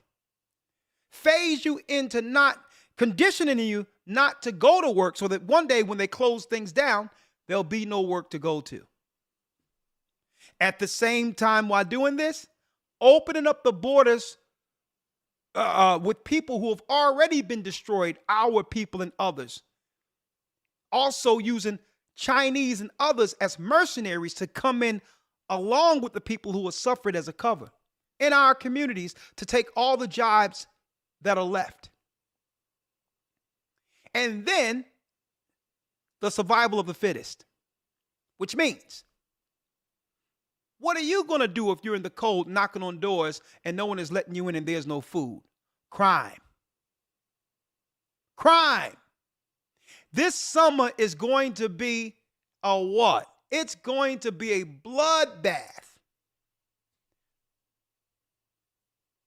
There's others that are saying that people are being let out of they're emptying their jails and bringing all of them, promising them finances to come over into these inner cities to destabilize us. Now, when the crime come on the scene, what is Trump right now running on? He's running on the fact that he's going to stop these migrants from overrunning the city and build the wall. We're going to build the wall, right? So now, it's convenient that a wall is built around America like it once was around Masada before the fall of 70 AD. At the same time, criminality is at its height to a degree where the guys he's standing, they know what happens when you put people crowded like animals into one area. When the cartels come to take corners and all that from our people who are suffering already on the corner when they shouldn't be there. Gang wars popping out. Then Donald Trump must now maintain order. He must maintain order with the military, but not just any military. Because there's no enrollments, the enrollments are down in the military, especially after what happened. Especially after what happened with the pandemic. Many people had to leave the military, and many aren't enrolling. But the Chinese and others, they said, are coming over now. And the Senate and others are saying, well, it's a breach of security if we don't have our defenses secured. And if we can swear these people in and make them citizens immediately to protect the integrity of our government, We must enroll some of these people if they're willing to fight for America. Now we have mercenaries almost in our military at the same time the borders are closed. Folks, what we're talking about, right? This administration that comes next will be in essence the years of Vespasian and Titus. And when we shall see Jerusalem compassed with armies, that means you look up and there's no physical representation of your people in authoritative positions. When you look at the police and you're looking at Chinatown, when you're looking at the police and these people aren't speaking your language, know that that's the sign. When the majority of the authority who are armed have no vested interest in you because they don't know you, understand what 70 AD looks like in what? In our modern times. For the people who don't want to listen, the Most High is saying, for our people, even the Gentiles, repent. Because we're going to have to make a separation, even if it's those that are in our family, for those who've been working against our interest. And I'm speaking of our moral interest. As people are operating outside of God, it doesn't matter how close they are, whether or not they are blood. If you don't believe what I believe, you're going to be a ticking time bomb to destroy us inwardly when they come with the next crisis or events. So it's time for us to start separating ourselves from people that's even close to us who are anti-God, anti-Christ, anti-law. And this is to be continued. Elder Lawyer, what say you? Yes, sir. I just want to quickly touch on the point you were bringing out earlier, dealing with basically globalism and multiculturalism and things of that nature. Okay. We've been so brainwashed in this time that to hear the opposite of globalism, multiculturalism, i.e., all nations coming together under one banner, no borders, no separate cultures, no separate religions, no separate ideologies, just one ball of basically confusion. With all nations coming together, some people may ask, well, what is wrong with all nations coming together and unifying under one belief system, under no borders, under one culture? Wouldn't that eliminate the issues that we have based on our differences? And the answer to that is this.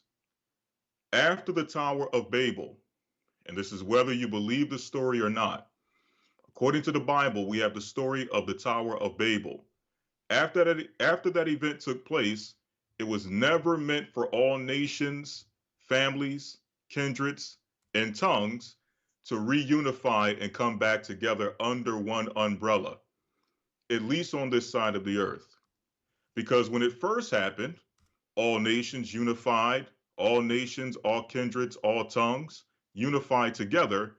They came together with the sole purpose or the unified purpose to actually fight and war against God. So when we see that playing out and everything we've been seeing in basically the past century has been progressing towards this one plan to bring everything together under one global system.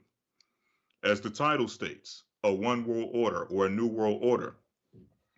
When all of this has been coming together and we see all the propaganda and all the things that have been pushed before us through television, through politics, through just different forms of media, pushing this idea that because we have differences, this is why we have wars and this, that, and the third, and we need to unify. We need to be one. We need to come back together.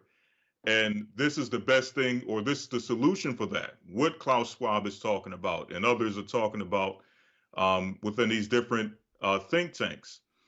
We have to realize that in this particular time, on this side of the earth, it is not meant for all nations to be together under one culture, one ideology. The only time that that's ever going to work is under the authority of Christ. Exactly. That's the only time it's ever going to work. And with that, I yield. Exactly. So, Elder Lawyer, I need to go to one thing because this is where we are now. We're at the end of that plan that Klaus was talking about, as well as Carol Quigley, right? So this is where we are now, Elder Lawyer.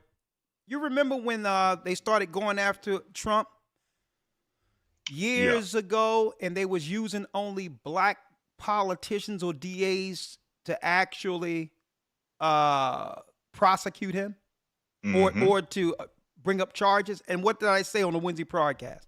I'm like, why conveniently they're using our people to come against Trump? Why white people aren't emboldening themselves to become the DAs and others to have a front, have a face on destroying Trump? And here's the reason why. It's time for them to throw. Listen to me clearly. It's time for them to throw the Benedict Arnolds, those who oppose their own people, back into the fray with the rest of our people they dislike. If you'll betray your own people politically, what you think the enemy and those amongst you are going to trust you? So what's going on now? The prosecutor, whom the Democrats so-called utilize to actually come against Trump, well, they're under trial now. You know, didn't I tell you? Right. I told everyone when it happened. Right. I said, listen, you have to look at the fact that the only people that are seeking to come after Trump publicly are our people. This is a setup. And they're too simple-minded to understand when they're being used as patsies. So what's going to happen? You got it. They're going to totally get totally excoriated publicly and embarrassed before the world. And they'll be thrown back into what? The neighborhoods they came out of, amongst the same people they've betrayed. That's right, folks. Speaking of those same spirits, those same wicked people that was during Antiochus Epiphanes. And guess what, folks? They're doing it listen, right now they're cleaning house. The inclusion and diversity for our people has ended. If you have a high position in God, it's strictly because you were gay and black and you had high prestigious professional positions in colleges and was used to radicalize your own people and demoralize your own people through what? That satanic college indoctrination. They're taking your positions. Anyone who had a job strictly because you were gay and black, they're throwing you back into the pool of your own people. They're done with you politically because you've already have betrayed the people to a degree where guess what? There's no substance left. There's no constituency left for you to actually have a position of control amongst policy. You help get rid of your own people. So therefore, there's no need for you in a democracy because you no longer have a constituency. See? If you don't have the people, then the people don't need representation. Folks, man, what a deal. And I told y'all a long time ago that eventually they're going to turn around Roland Martin and all these others out there who have always been towing the company line. They're going to throw all of them back into a pool and say, listen, you're worse than the people you betrayed. I can't trust you amongst us. After for years you've betrayed your own people. See, they can't put that on Barack Obama because Barack Obama, according to the history of where he came from, really isn't what you would call foundational. He wasn't born here in America. His family don't have a line of chattel slavery and served slavery in America, so he's not included in any of this. But the people who suffered what we suffered and would betray his people politically, you think Trump and others are going to trust you when you betrayed your own people? That's right, folks. Massa is closing the plantation door on you and saying, get out there in the field with your people. You'll be like, well, you're going to be like, well, hold up. I'm diverse. I'm intersexual. They be like, we don't care about none of that. We just use that to demoralize and destroy you and your people. We were never for you. We were for you standing with us against your own community. But there is no community. Look up. Look up. The borders have been opened and the replacements are knocking on your door. Huh? And that's what you see right now.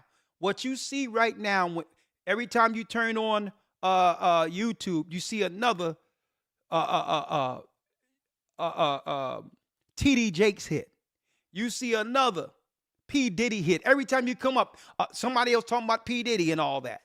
What you're seeing right now is all those who were utilized to harm our people thrown back into the fray with the rest of their people. And don't forget, overnight, within 24 hours of them dropping some dirt on P. Diddy, folks. Think about that. Overnight, there was a check cut for like $10 to $30 million that his family will never see, his children will never see. I need y'all to think about that. And folks, think about this, folks.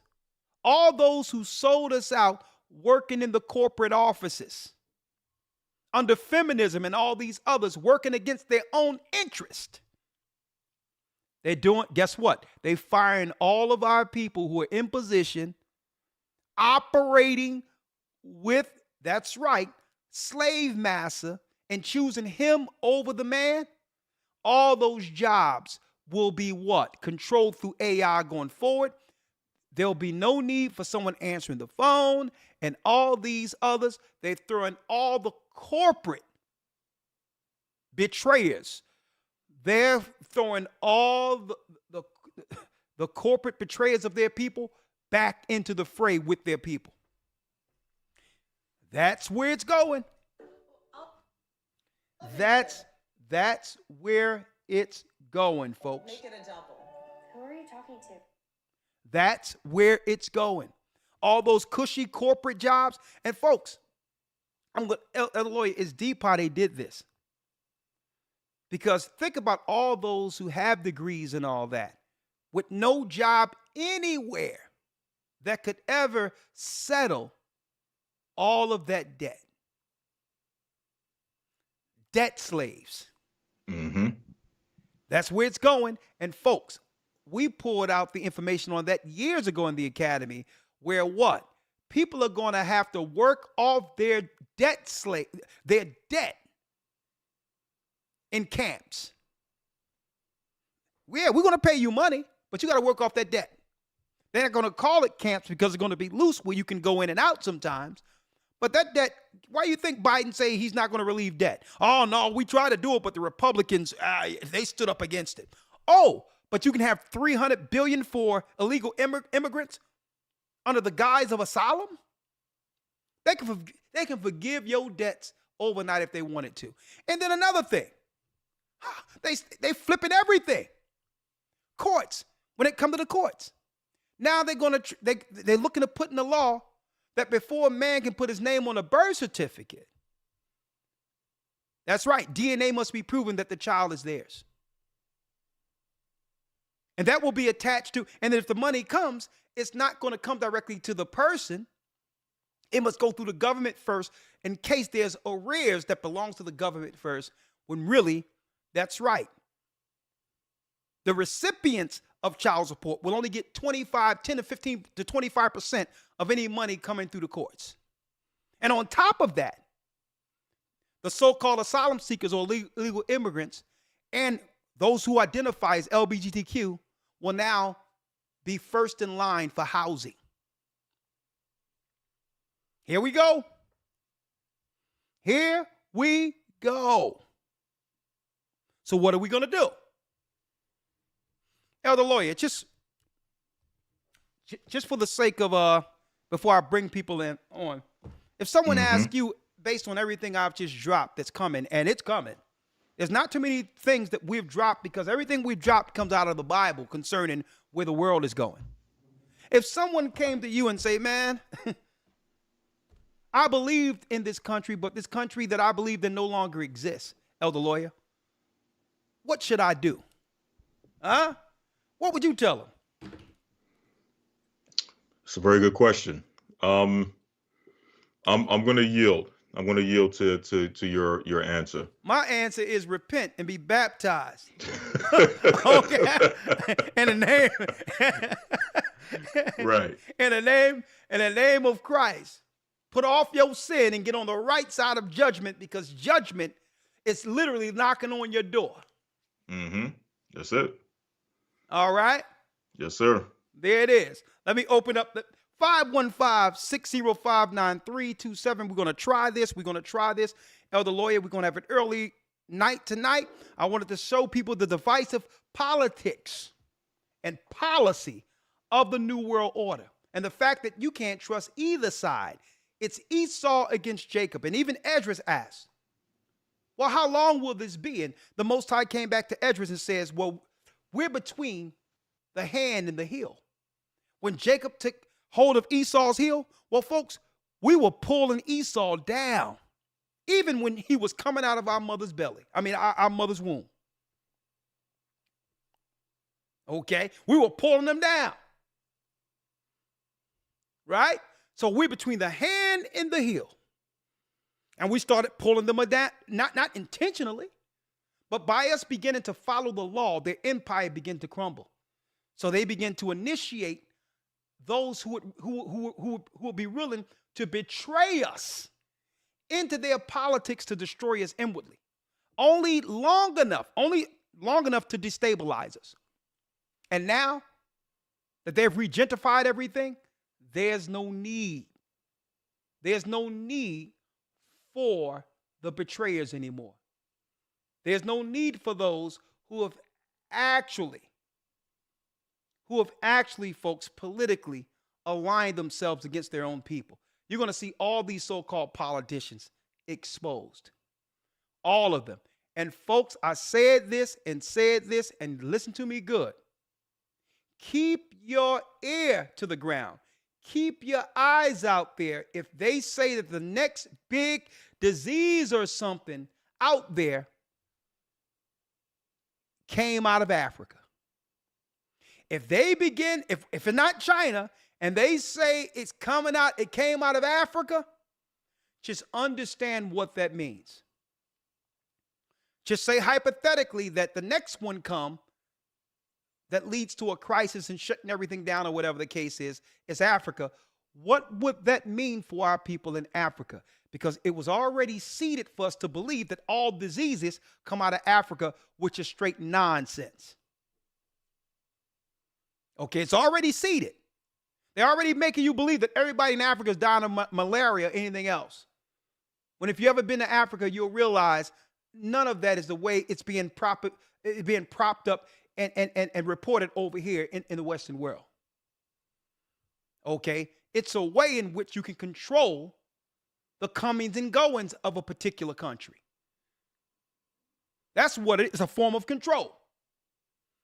Because at any time, if something happens and there's a threat that comes out of the country, don't forget it was Trump who said what? It was Trump who said, we cannot let any planes land here from China. China cannot land any planes over here until we get this thing working. Remember that? No planes from China. Remember that? Well, suppose it switched to Africa. Now no one can claim it's racism because Trump did the same thing to protect Americans when he thought something came over from Wuhan. Remember, you heard it here first.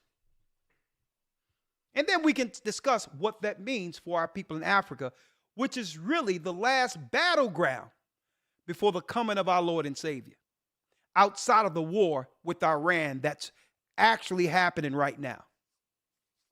All right? So I'm going to digress on that. I'm going to open up the lines, 515-605-9327. All right, let me call in. Everything they said they would do, they would use the liberals to destroy us. Man, they're right on schedule. 1 second.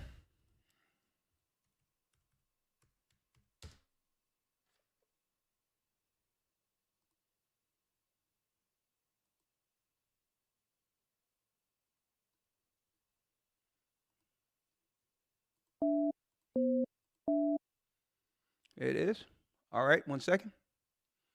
Blog Talk Calling. Let me get it here.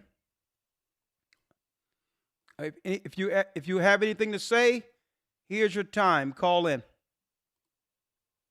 Add participants.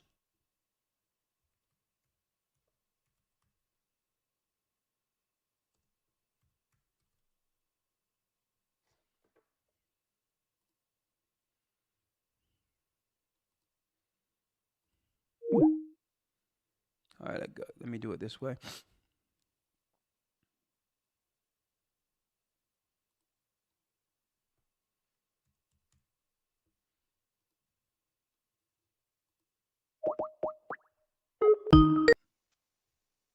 Blog Talk Radio.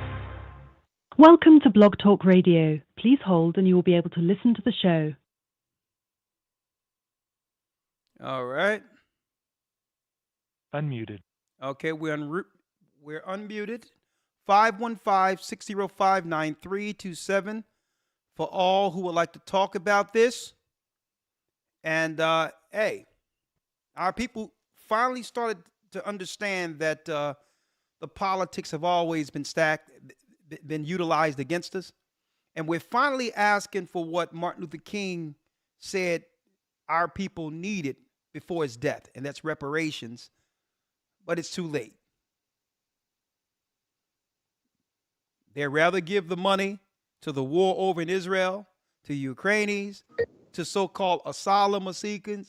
So they have the money, but guess what? They'll never have our people get self-empowered through reparations, because through money, there's what?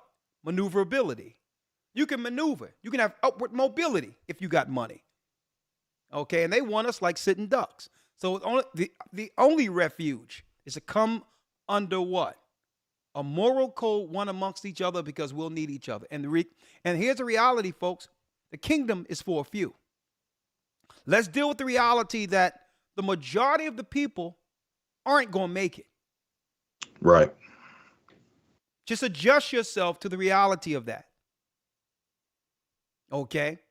And it tell you that the kingdom is like, it's like a very narrow path that only one man can walk it at a time.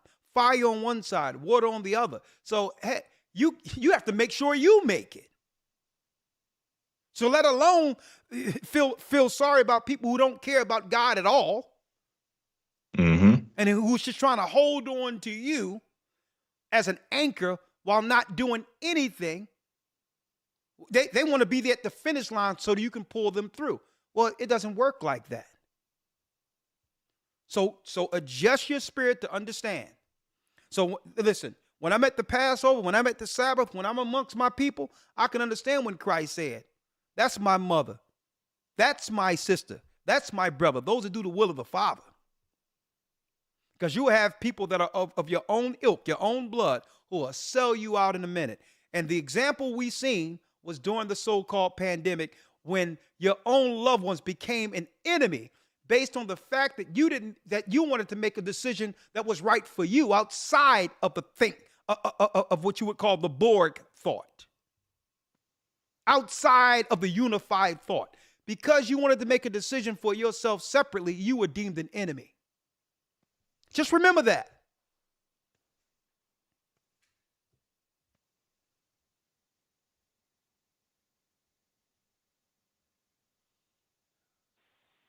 Shamawala has a question. Shalom. Shalom, Elder. My question is, so what kind of advice would you give to those brothers and sisters that are in the inner cities right now, to better protect them with the times that are ahead? What are you asking in specific? Are you asking general, or do you have an idea? Because I can give you a general. The general answer to that is generally is the fact that we've been saying for years. Make sure you have what? Make sure you have extra food, extra water, grain, whatever the case is. So if an emergency break out, you won't be out in the streets seeking something for your family. At that point, it buys you time to maneuver where you'll need to be safely. That's on one level if you're still here, right? The next thing is get with the local congregation, because we have a crisis protocol to where if something do break down, we have officers that can get to you. And if something is going on in your area, you could be maneuvered or moved into a place of safety outside of the crisis areas. So usually if you're in the church, you already have these protocols. Make sure you go to the Sabbath, make sure you link with the church, and make sure you're following God's law when you're not amongst the church. When you're persecuted in one city, you flee into the next. You do what's right by making sure your family is on code. If there's anyone in your home doing against God, I don't care how close they are, they have to go. That's the person that's going to let the enemy in to destroy everyone. That's it. That's what I was looking for. Just a general scoop of things. And I have another question as far as Second Esdras 1672 and 73, I believe, is where can we say that, like, with what is going forward, this is that trial that we're gonna all face, is where we're gonna be kicked out of our homes to know whether or not we are the true servants of the Most High. Absolutely. Absolutely. It says you're going to be kicked out of your homes, be like pilgrims in that day. And it says, guess what? At that time, it'll be known who's God's people, because when they begin to press our people in the neighborhoods who are on assistance programs, it's going to come with a solution. They're going to have a choice to stay, but they're going to have to now comply with the next order of what you would call the financial system. If you're going to receive anything from government, you're going to have to be chipped. So it's not as if they're not just going to kick you out. They're going to give you an option. The option is you fall under our program to make sure that you follow all the medical protocols for you and your children in order to continue to receive subsidies and housing. And as part of that, especially when they take money out of the system, you're going to have to comply with the next spending system. That's why they went from food stamps and money to access cards, conditioning people for the next phase, which Klaus said, the chips in your brain or in your hand, Revelation 13th chapter.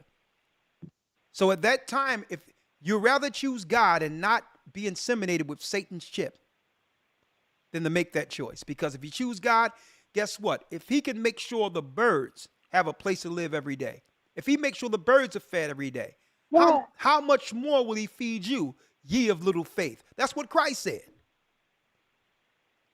Christ understood that the whole earth belonged to him. He didn't have a personal house. He didn't have anything, but guess what? Everything he needed, he had access to immediately. When it was time to travel, it wasn't no planes during Christ's time. But guess what? He had the best ships, right? He told Peter, take down your net. I'll make you fishers of men.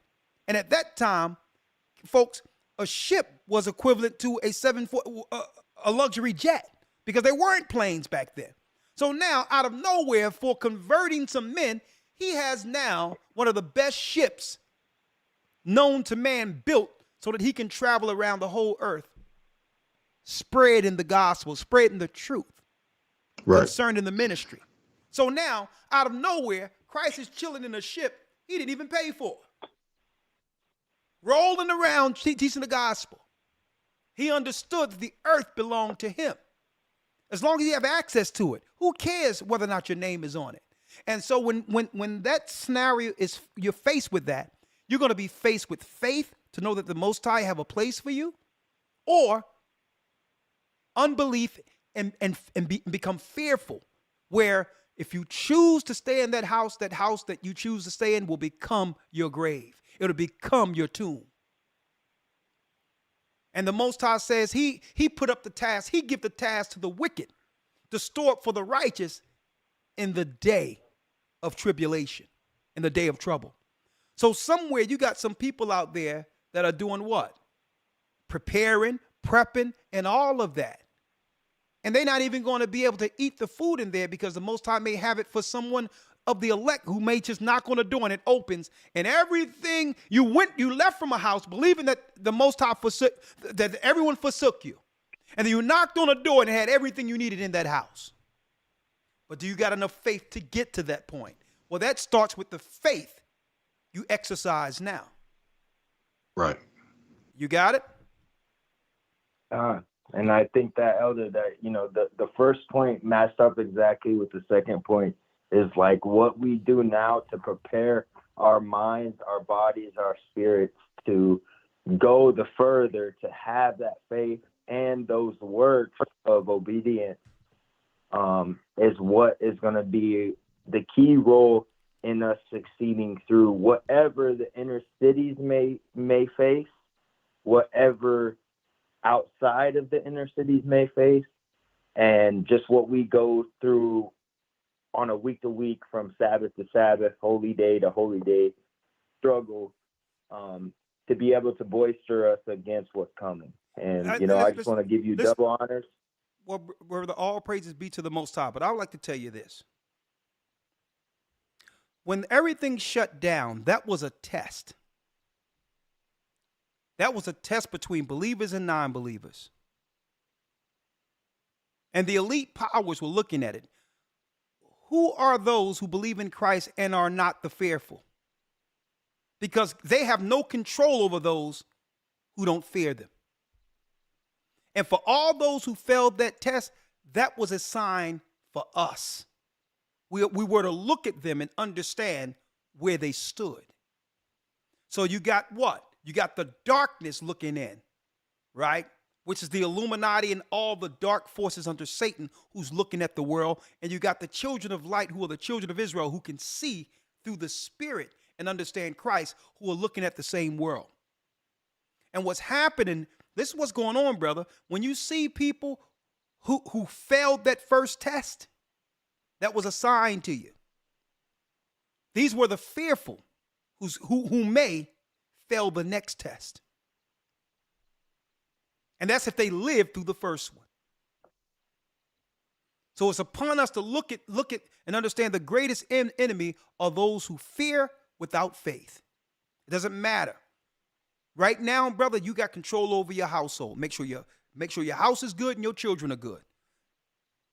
Right? But all the others who are in the world and think of the world, they're going to choose the world and become what?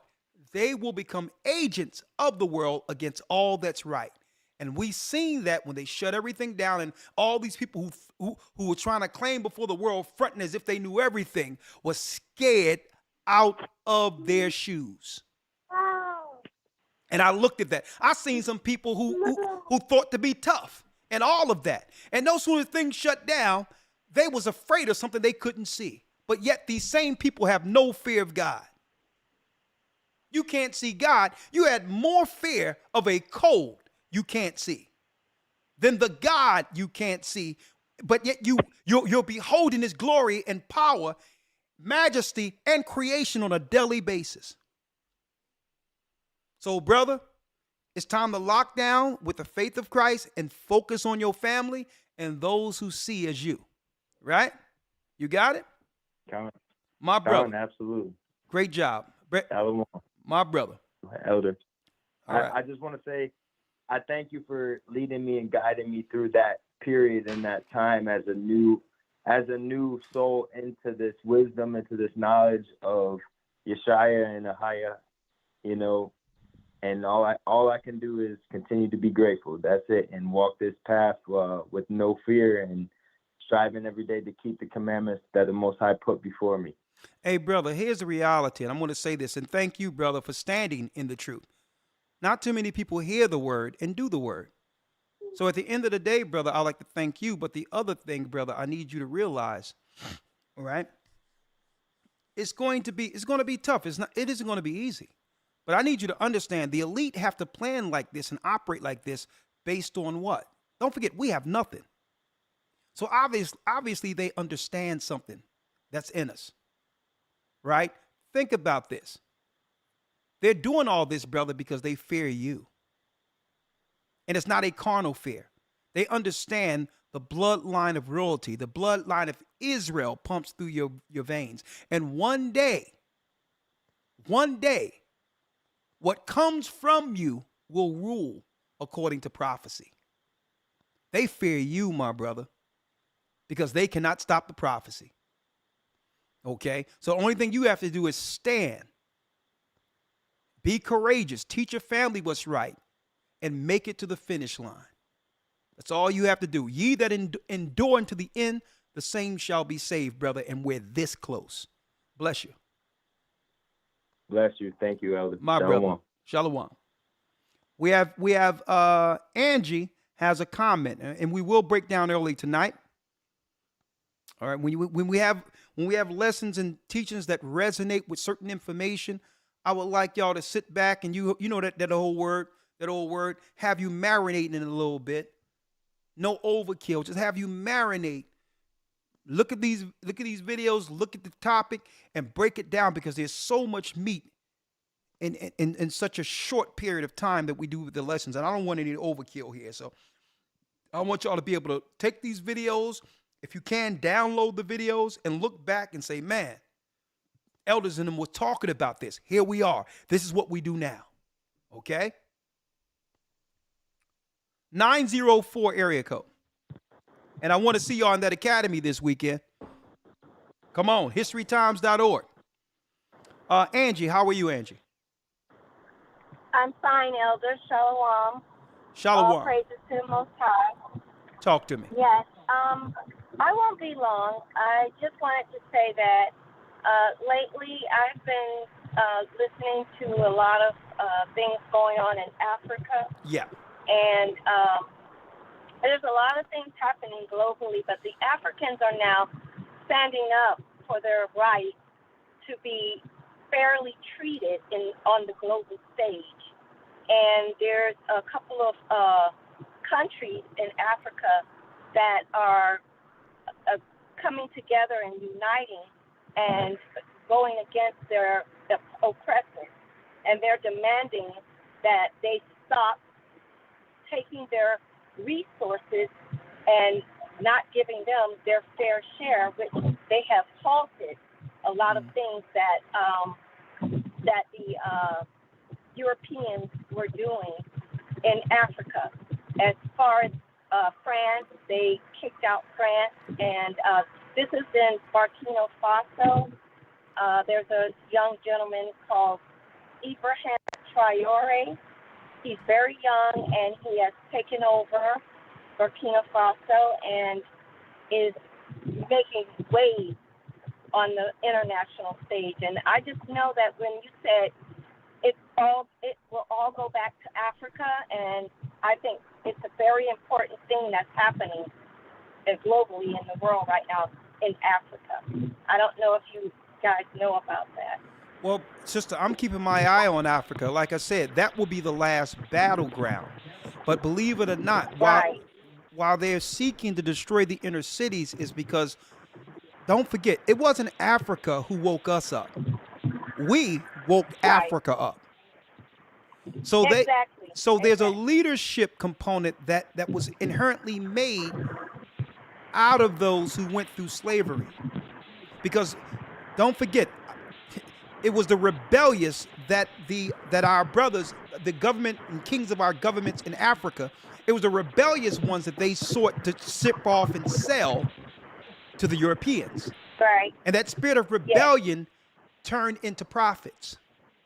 That they deemed, and that we would one day use that strength that can only be made by a people who've gone through what we've gone through to help save our people. So the whole deal is they know that to actually feed the rest of the earth, they'll need to take the resources of Africa based on this new, what you would call, what they call that, global warming or climate change politics, right? So it's a lot of untapped resources that will be utilized to actually help the rest of the earth that our brothers and sisters are sitting on.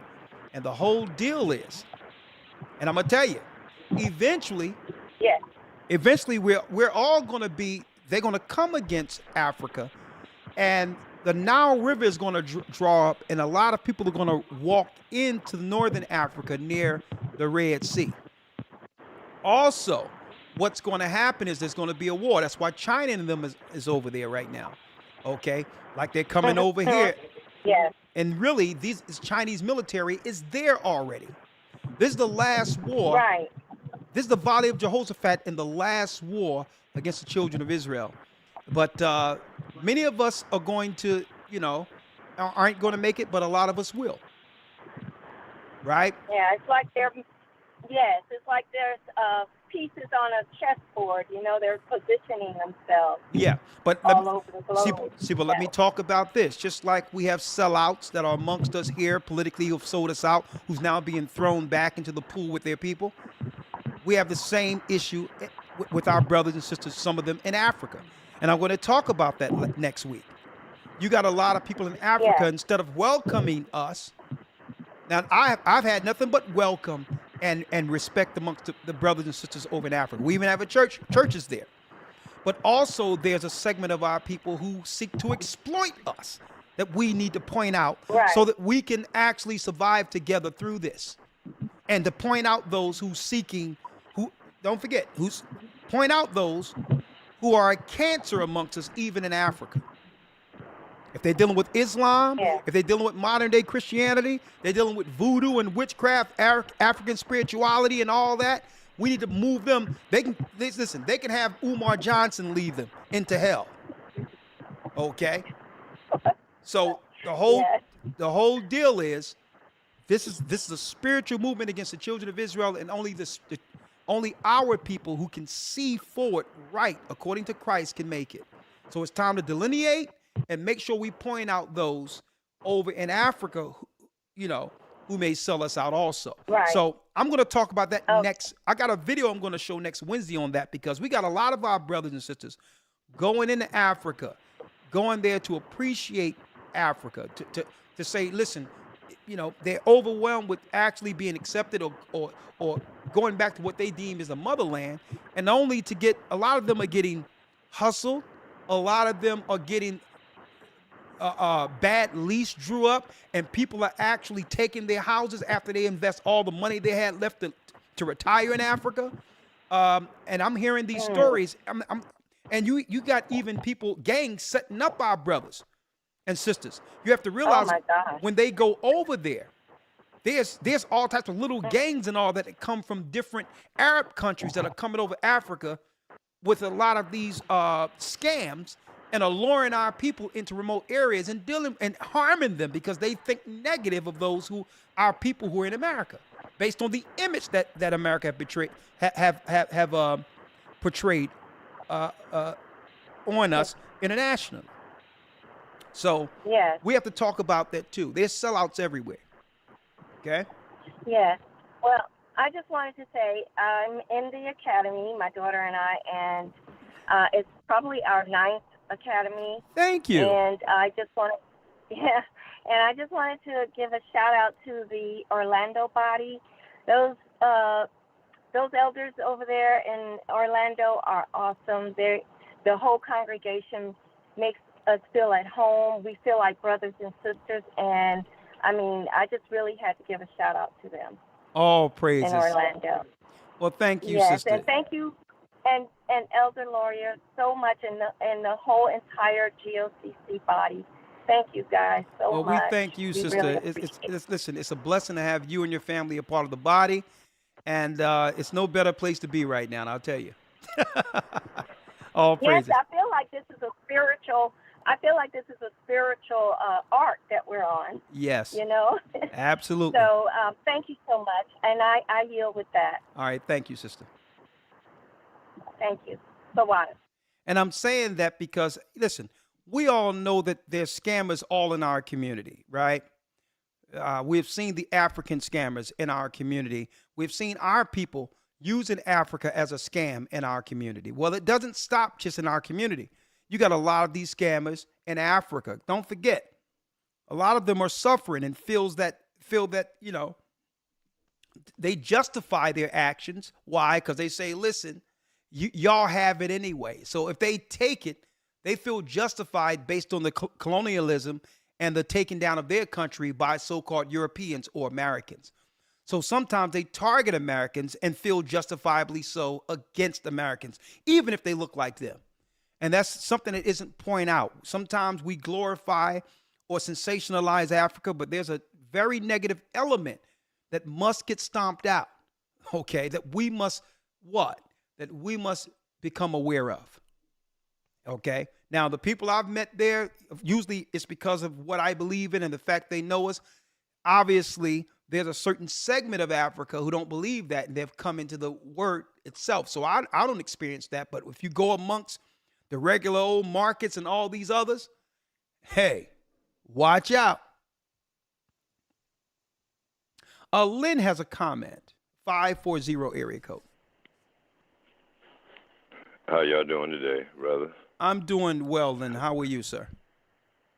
Oh, well, you know, I'm appreciative that I caught this broadcast, and I can see that the Most High is pouring out the spirit of truth on us, because I can see that we're sharing some real information that needs to be put out there, and you did a great job today, brother.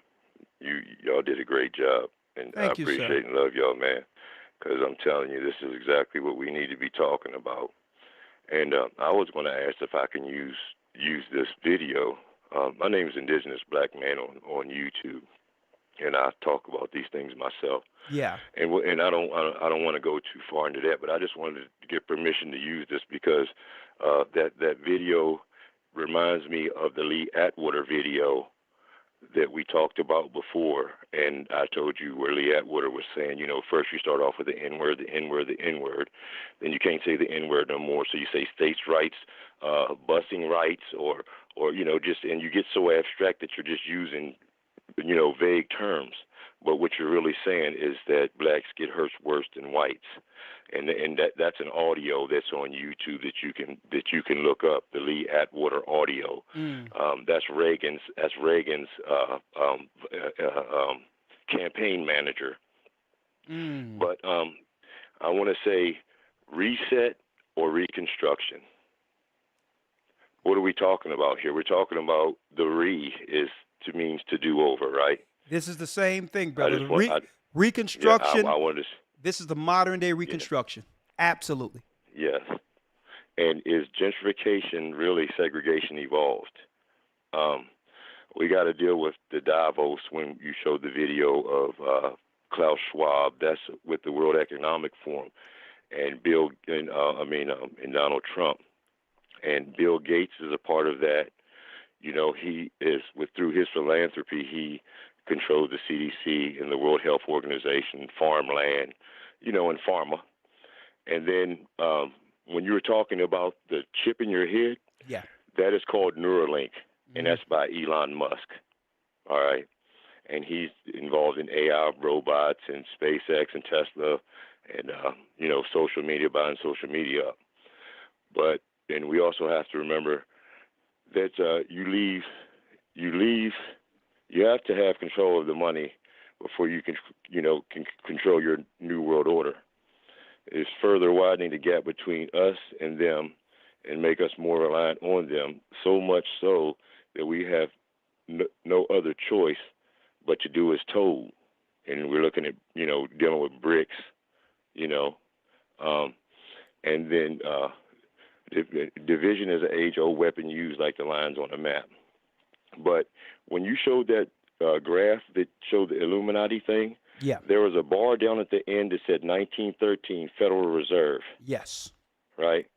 And that is Woodrow Wilson and the Jekyll Island meeting that created the Federal Reserve in 1913, when Woodrow Wilson allowed the bankers to take over. And then also, when you were talking about disease X, that is dealing with gain of function, where they were manipulating these viruses in a lab to make them 10 to 15 to 20 more percent more, contagious than the coronavirus of today. And that's why they're calling it, disease X. Just like Bill Gates said in 2015, it's not if, it's when we have the next pandemic. And then all of a sudden we had one. Interesting. History repeating itself, brother. And I appreciate and love y'all. Brother, I I'm telling appreciate you, man. You're much knowledgeable. And yes, 100%. You have my permission to utilize this video to help as many people as possible. You have my permission. Thank you. Thank you, brother. Love y'all and love everybody. And like I said, keep up the great work, man. I appreciate you. And I'm going to keep on watching because I can't learn. How can I learn without the preacher? Because I'm not a preacher so that's why I watch you, brother. And you're always an inspiration. So I thank and love y'all. Peace. Hey, my love is to you. Our love is the work, and just do it with us, brother. Let's do it together. So take this video, do your job.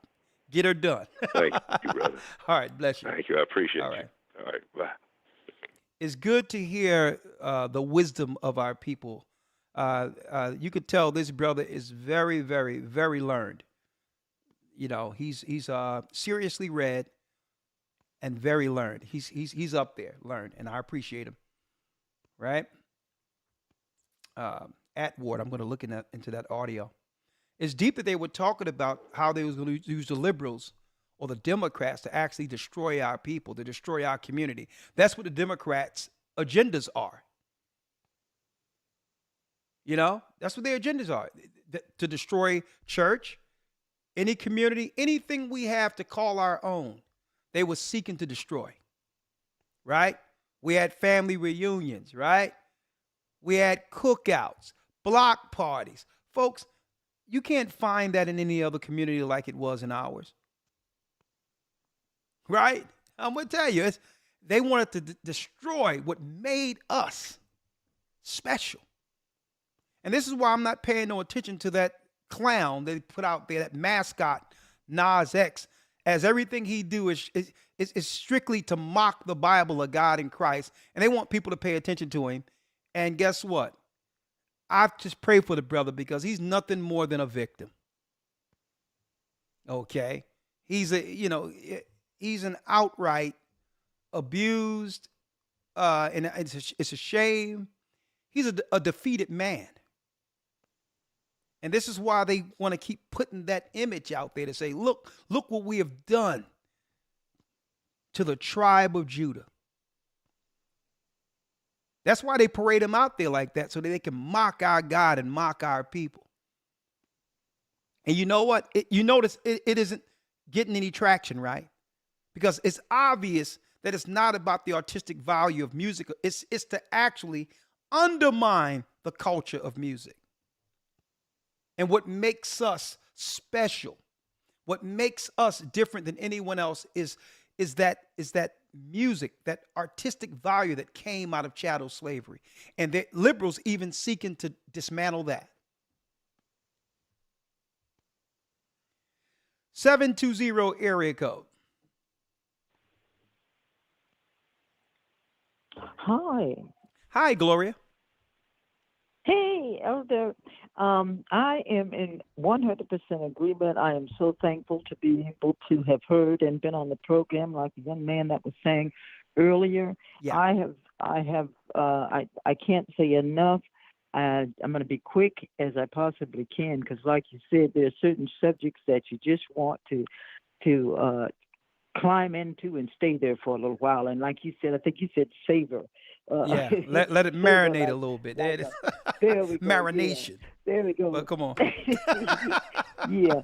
But you know, the thing that came to my mind when you were to want to just speak on is the priority list, the way that the Ahaya has kind of laid it out and how he's leading and guiding me. And I hope that it's something that can be useful to others. And one of the biggest things for me has been being able to make sure that hearing from Ahaya is very clear, whether it be through just the calls or the dreams or the visions. But there's a lot of activity going on in the spirit realm right now. It's true. And I know that as the Lord is calling us together in the way that he is, that call and that priority of knowing, one, when we call on the Lord, two, how to get still and listen. Even if we're not still, we need to be able to hear him very clearly, because the instructions that we get are oftentimes right now coming from him in a different way. It ain't that way it used to be. It's real preparation. It's real warfare and getting ready to do what it is that we have to do. And then making sure that voice can get through. And the noise is not so loud. So in other words, what is the Lord saying right now? If he's saying go left, go left. If he's saying go right, go right. But hearing from Ahaya in every sense is a top priority, is in the way that he's laying it out for me. And then taking note of all the wisdom, as this being in this lesson on Wednesday nights, being available into the bodies. If the Lord says to move and transition yourself, there are some major movements that the Lord is putting in the lives of people. And I can speak as a witness for myself that if we are not hearing from him and we are not doing the things that he's telling us to do, we will wind up on the short end of the stick. And this is not the time to play with any of those kinds of conversations. And then knowing our brothers and sisters in the body, the divine appointments that the Lord is setting in order, valuing those relationships, because no one is an island, and we do need each other. And so those were the things that the Lord has awakened me to make sure that they are the top priority, hearing from him, knowing what it is that he's saying, and being quick and making it urgent to know that if he says to do something, do it. Don't sit on it. I've failed in the past to do that as well. And I'm so proud to say that Judah is awakening. Oh, yeah. And speaking, and I hear the prophecy as you were speaking tonight. I hear the prophecy. Judah is speaking, and people, the awakening of the world that they have been waiting on. When we awaken, and I was blessed to talk to a lady who didn't know that she was of the tribe of Naphtali, and we were just talking in the doctor's office, and you should have seen her light up.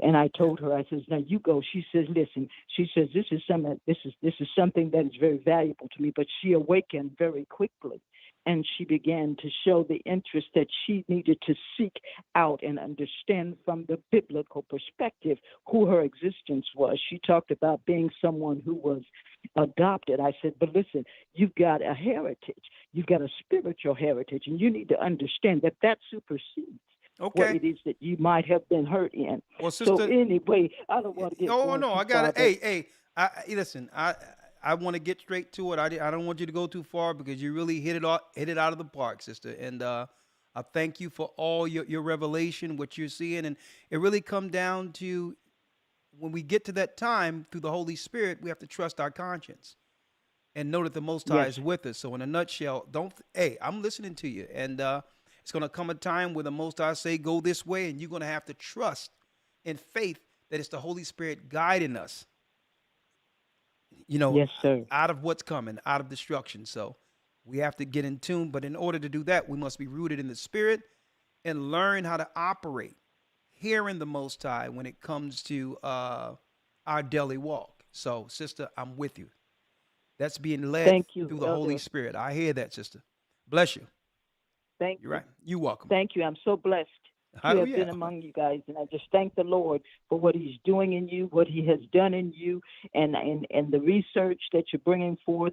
Elder, I'm continually praying for the gathering of Christ Church. Thank you, sister, and the same to you. My prayers go out to your home that the angels head you through the Spirit of Christ, and that we all see Zion together.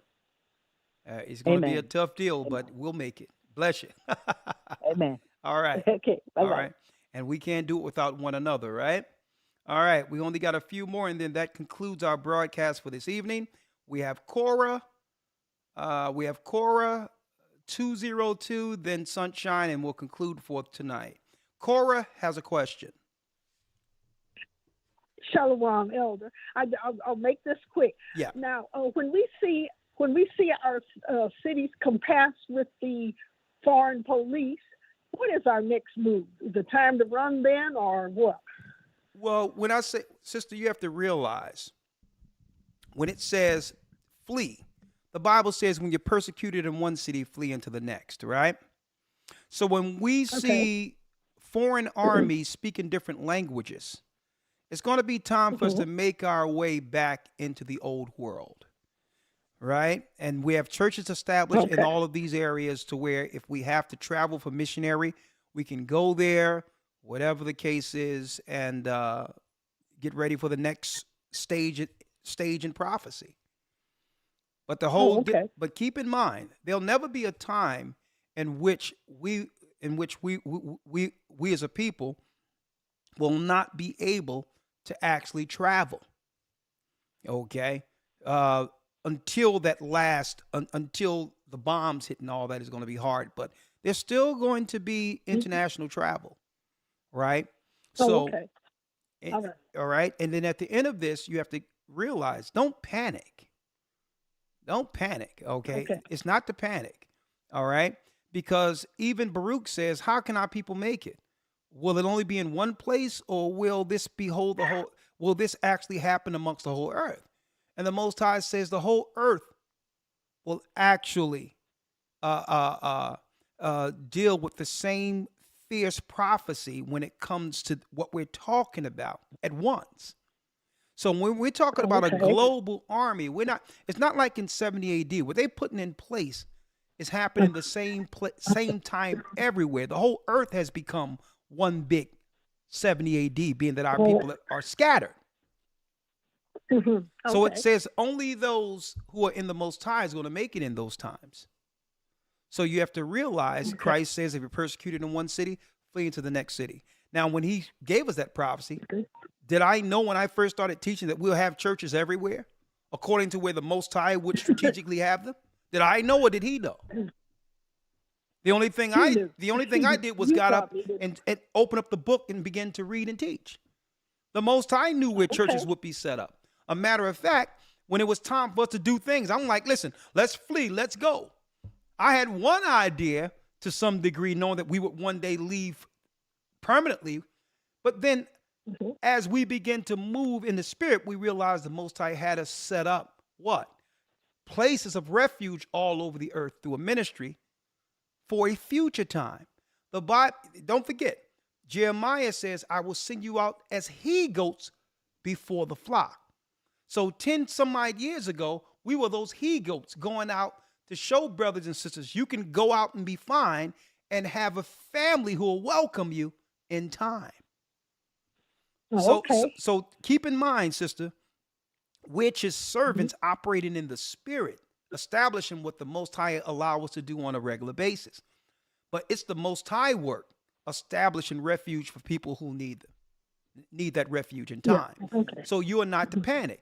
You are to set your house in order, like the scriptures say, follow Christ, stand on the foundation, which is a law of God, and make sure your house is straight when it comes to the people who live in your home. That's what you have control over. If you have control over that small matter, the Most High will now allow you to do what? Have control in a greater matter, because how you construct and have your home is how you'll deal in a big matter. So the Most High only wants you to just make sure your house is in order, so that when we get all of these houses who are operating in order, at that, guess what we have at that point? When we bring all these houses together who've been working individually in order, you bring them together, and that's a kingdom. So, and this is why Christ said, take no thought of tomorrow because today have enough evils in itself.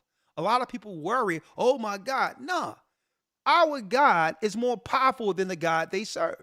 You're not to operate off of fear. Right? The disciples didn't leave Jerusalem because they were afraid of anyone. I mean, those who were under the disciples' tutelage. They didn't leave Jerusalem because they were afraid. They left because Christ told them to go. Right. Okay. Okay. All right. My sister. Okay. All right. Bless you. Okay. Okay. Thank you. You're welcome. All right. Again, the bar.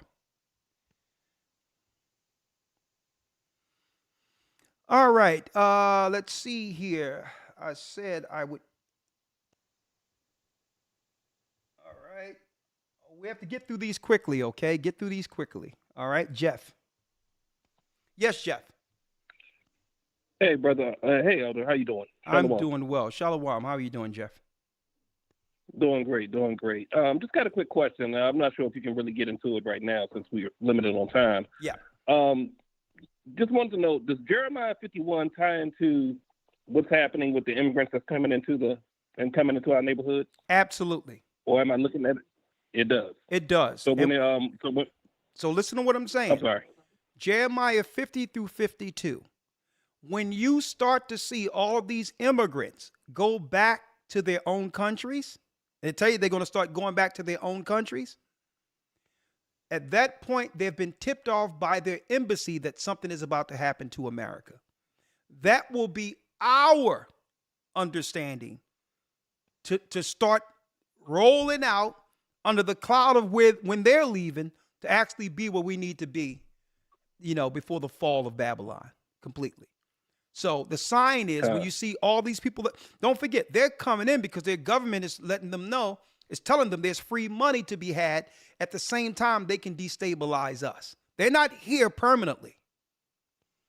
They're going to be told by their embassies when it's time for them to take all the loot they have taken that belong to us and go back to their countries. So right now, it's a money grab. It's all they can get before America lose the war. That's where we are right now. So these are the fanners that's coming in. Yeah. Well, they're not the fanners. Don't forget the fanners come in after the destruction. Okay? What's going on when you read Jeremiah 50 through 52, it tell you that they'll begin to go back into their own countries. And at that time, the destruction, the fanners is fanning the what? The fire. That links to the 10 horns in Revelation 17, where the policy we're seeing, making America weak, they will allow the other countries to burn America with fire. That's when the war is going to happen, and America will split into 3 places, into 3 parts. All these bridges we see and all that, they're going to collapse. There's going to be 3 separate land masses controlled by who? Russia, Great Britain, and China. So what we have to understand is that what the tip-off is, you see all these strange people running around. When you start seeing them close their stores and begin to disappear out of your neighborhood, they've received the tip-off that the bank's closed, no more free money, you better go back because we're about to deal with Judah in these cities. That's how it's going to go. All right? My brother. All right. Thank you, sir. You're welcome. Thank you. All right. Bless you. Shalom. All right. Shalom. All right. Jacob has a question. Hey, Shalom, brother. Shalom, Yaikwab. How are you? I'm all right, brother. I just calling in to ask, like, let's say if I bought some farmland. Yeah. When they have the market of beasts going on, will they be able to take that away from me, since we're on a new financial system? Well, the way it works is if you own that particular land, there may be ways indirectly through other people or a shell company or whatever the case is where you can still pay those bills. But you would have to maneuver with, you would have to adjust to what the systems are at that time to be able to pay things in advance to allow, you to keep the land for as long as you can keep it. Eventually, you're going to have to leave off of it, but sometimes you can pay a lot of it in advance, 2-3 years in advance, to hold it down while you do what you have to do. As long as the money's paid, no one can come against it, right? So at that time, you'll have a plan in place that can actually sustain the land as long as you can actually sustain it. But eventually, they're going to change laws to where they'll be able to commandeer any land they want. So you're just trying to hold on to it as long as you can, right? Okay. And I have one more question about the government benefits.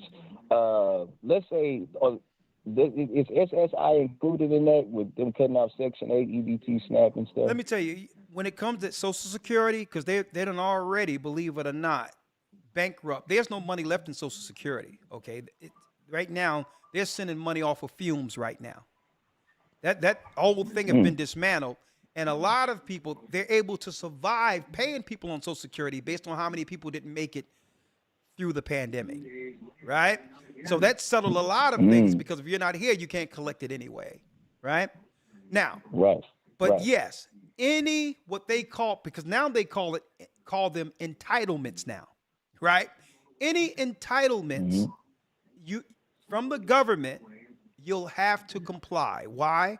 Because if you don't comply with only a small amount of resources left, there's enough people who've come over the border, right, who don't have anything in their countries, who are willing to comply happily. They'll take these benefits and whatever the government say take over you. So when you say comply, are you talking about the Space Force Jews? No, well, compliance going to be on the medical side to keep your community safe. This is how it's going to be rolled out, whatever that is. And it's also going to be your children must comply or you're irresponsible as a parent.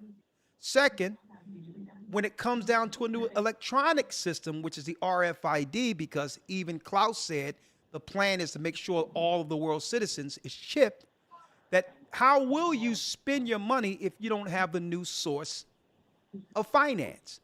And when they take money out of the system, don't forget that money going to become bad and disease to the point where you can't trade money because so many people are getting sick from the transfer of dollars. So once they move that out of the system, in order for you to get your welfare, in order to pay your bills, in order to get your SSI, your birth certificate, your passport, all of that will be integrated into one system, which will be what? An RFID chip. You're going to have that shot in your hand, like Revelation 13 say, or in the back of your head or in your head. You have to do that to comply, because how will you spend without these particular digital wallets? So you will become the digital wallet if you comply. So you're not going to get SSI or anything else unless you comply with the new spending system. So in concluding, we become pilgrims. Yeah, of course. I know I'm not getting it. I heard that. All right, Elder. Okay, thank you. Shalom. You up? Shalom. Shalom. And you know our people, we'll adjust somehow. I mean, the world powers don't understand how we got through the crack epidemic. Excuse me. We always adjust. So if there's a way to, a gray area in which we can still survive, Jacob will find it. Okay, you don't have to worry about that. We will survive. Believe me. So, I mean, listen, I seen cats on the corner hustling, in Philadelphia, hustling vaccine cards. Yeah, I mean, when there was no toilet paper, the whole truck came up, and people was like, "Listen, you can get 3 rolls for $5." They had them. They pulled it open, where they opened up the thing and had 3 rolls for $5 up there on 15th and York Street, where my mom was living down, where my people was living down there. So don't worry about it. We will find a way. Just stick in there, Jacob. Don't fear. All right. 984 area code. And I'm going to tell you, listen, Jake going to be running around with other people's hands. You know what I mean? Hot and everything. It's still warm. Like, listen, they're going to be swiping. 984 area code. Brother Rakar, how you doing? I'm doing well. How are you? Good evening, Rakar. I'm fine, thank you. It's been a long time I've talked to you. It's the broadcast that I happened to talk to you about was the I think the good and evil, the tree of good and evil. Yeah. This is Simona. I remember you. How are you? I'm glad that you remember me. How could you not forget that name? Something tapped my spirit last year about the 666. Yeah. And the symbols and the word and the numbers are very important. So I but God tapped my spirit because I was so engrossed in that number. So 6 represents, the first 6 is Christ, which is 6 letters. 6 is throne. And 6 is spirit. No, who told you that? And you know the Excuse me? Who told you that? No, God tapped my spirit because I was wondering what 666 represent, and I asked him, and the Antichrist is going to be. He's going to be reptilian. He's going to look like a human being. Well, sister, let me draw you back real quick, all right? The Antichrist is working right now, okay? Antichrist is the government, number one. There's many Antichrists, 1 John. Right. Number 2. Right. No, the Most High didn't tell you that the 6 is Christ and another 6, no. A thought came to your mind and told you that. It wasn't Christ. It's Antichrist, meant to say. Okay. Even though that's a part. Oh, stick with me. Stick with me. Stick with me. It's time for you to learn. Okay? 666 is the mark of a man. It's Satan's mark. It doesn't have anything to do with Christ. Okay? It's Satan's mark. And it's also the marking of what you would call, when you look at the star of Moloch for child sacrifice, you got the inadvertent 6-pointed star that represents the people of Moloch and child sacrifice. It's going to be these same people who set up a financial system to destroy the world. Okay? The Bible says, beware lest any man spoil you through philosophy and vain deceit. Even though I would like to receive what you're saying, there's no precepts or Bible to verify or back your thoughts. And if we open this up, then it's going to be a free-for-all if we allow someone to say something of what came to their mind, right, and actually co-sign it as something from the Almighty. There's nothing that we can't find in the Bible itself, right, when it comes to breaking down what any thought may be concerning the precepts of the Bible. So if we're going to look at 666, we have to use a precept in the Bible to give it understanding, not what a spirit told you in your mind. All due respect to you. All right, so you can learn. Okay. All right. There's one more comment. Okay. I think it's going to backfire on America when they think they have the strategy to these people who are coming in, the immigrants that are going to take over, but it's going to backfire on the people who are the children of Israel, the Hispanics. Yeah. They're going to realize what the government is trying to do to the black people that are already in the United States, and they're going to come together, and this is what's going to cause a civil war, and that's all I wanted to comment. All right, well, sister, there will be a split. There will be a war on the earth, but it's not going to happen like you're saying. These people they're bringing over, they're going to create they're going to create total chaos the way the government is going to use our people against us. It's going to be mayhem. It's going to be a war of biblical proportions in our neighborhood in which the government is going to have to step in with the. I feel. I'm saying, sister, in listen. my heart I'm gonna let you, sister. Yes, I understand what you're talking about. I'm gonna let you break down what you feel in your heart, but I'm telling you, they know exactly the people they're bringing over. Now, is there a small portion of people that are coming over coming over to receive the word, absolutely, they'll be saved. But that's far in between. They're going to create a hotbed of total destruction through this immigration and migration. And guess what? They're going to accomplish that because the Bible tells you they're going to accomplish it. Okay? So, no, I know what you feel, but no one is going to be singing in the streets of North Philly and Harlem Kumbaya between those who are already in the country and the migrants that are coming over. That's not going to happen. It's going to be chaos. All right?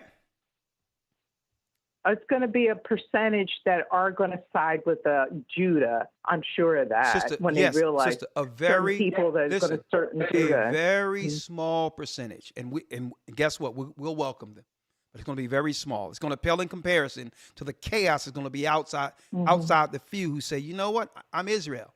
It's going to be over 90% that's a part of the chaos that's going on in the city. All right, but thank you though. Don't forget, only 10% will be saved.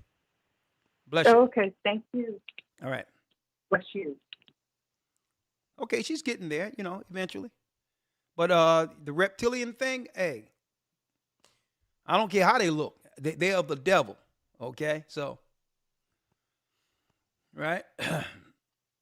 All right, let's get a few more. We got Jeanette. Who cares whether they can turn the reptilians, drink blood, whatever they're going to do. They're on the wrong side of judgment. Okay? They're going to burn in hell. All right? So I could care less of whether or not they got reptilian skin. All right? Who knows? They could have stayed in the sun too long. All right? Something could be, their skin on the outside is tough as leather. Sometimes that happens. I have nothing to do with the skin and reptile and all that. All I know is that the Most High is going to burn them in hell. That's what we want to talk about. The saving of the children of Israel and judgment on the nations who have destroyed the children of God. Right? 2224, then we got Sunshine to end it out. He's going to say your name. Oh, okay. Yeah. Jeanette? I'm going to say your name. Hi, Jeanette. Jeanette. Can you hear me? Yes, I can hear you, Jeanette. Good evening. Okay. It's probably not what you are talking about, but I want to ask you a question. Yes, ma'am. About it says a lot of things in the Bible what not to eat, and I love shrimp. I love shrimp, but I want to know, and they do have scales and fins, so I'm trying to find out should we eat that or not? Okay, let's talk about it. All right. You have your Bible? Nope, but I can get it. Okay, please get it, ma'am. By all means. That's what we do here.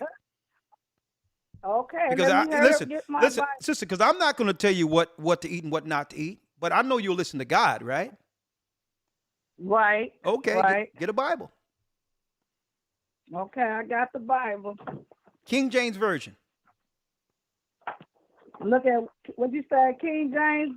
That's the one. He's a black man. Well, he was anyway. I got it. And what scripture? Okay, ma'am. Stick with me. All right? Okay. And I thank you. I respect you that you have enough respect for God to actually hear what he has to say concerning these things, right? Yes. All praises. I need you now to go to Leviticus, the 11th chapter. Leviticus? Okay, let me find it. And by the way, just for conversation. Hold on. Okay. Just for conversation, right? Uh-huh. I was one in Philadelphia. Growing up, I danced with Philly Floor Takers, Steppin' Uniques, and all these others when I was dancing, right? I used to love Sid Booker's breaded shrimp. Oh my goodness. Let me tell you about that. I'm going to give you a story before I read this. And I'm talking about right there, Broad in Wyoming. You had Sid Booker. He had a club up there too. And Lord, these things was braided. Every time we go dancing, we go from bar to bar dancing, passing our hat or whatever the case is. I couldn't wait to get up Roosevelt Boulevard, Prince Total Experience. Then I get to Sid Booker truck. had that thing dipped in some tartar sauce with the little sides with the man crunching. You know what I mean? It was absolutely scrumptious, right? Check this out. Yeah. Listen to this weird thing that happened to me. I'm sitting there, I'm a dancer and all that, I'm a singer. I'm 14 years old, right? My mother has some shrimp in the oven, right? I know she did it with some paprika and some stuff on it. Let me tell you, I take one of those shrimps, right? And I put it in my mouth and I'm sitting there, you know, singing with it, feeling all good. It gets stuck and I can't even breathe because it's stuck in my throat, right? Oh, my goodness. Sister, listen, there's no one in the house to help me. Oh, my goodness. Listen, no one in the house. I can't breathe and it's stuck in my throat. So I walk down the stairs to where my mother is. She has a water ice stand and I hear them talking and all of these things. And I'm sitting there dying, suffocating, and no one is recognizing that I can't breathe. Sister, listen, I'm looking around and I'm about to just pass out and it just comes out of my mouth. It just go out of my mouth. And then I just go back and start acting like everything was normal. No one even recognized that I could have been dead. I'm sitting there, no one is even paying attention. Sister, listen. A few years later, I found out the truth of who I am. And then in the Bible, it said that I shouldn't have had that shrimp in the first place. That's my story concerning shrimp. And that's someone who loved, listen, you see me, I'm still giving you the name of some of the best shrimp fryers who have ever lived. Okay? Right? So understand when I bring this forth to you, it's not me judging your food choices or your diet. It's only what God says, okay? Okay. And then I'm going to take you to where your preacher tell you that Jesus said it's okay, even though God said don't do it. All right? Okay. All right. Now go to the book of Leviticus real quick. You say Leviticus? Leviticus. It's the third book. I got it. All right, go on. I see you. Leviticus. What chapter? The 11th chapter, ma'am. Oh, I'm close to it. Thank goodness. Take your time. Okay. Take your time. Okay, 11. Okay, I got 11. You got it?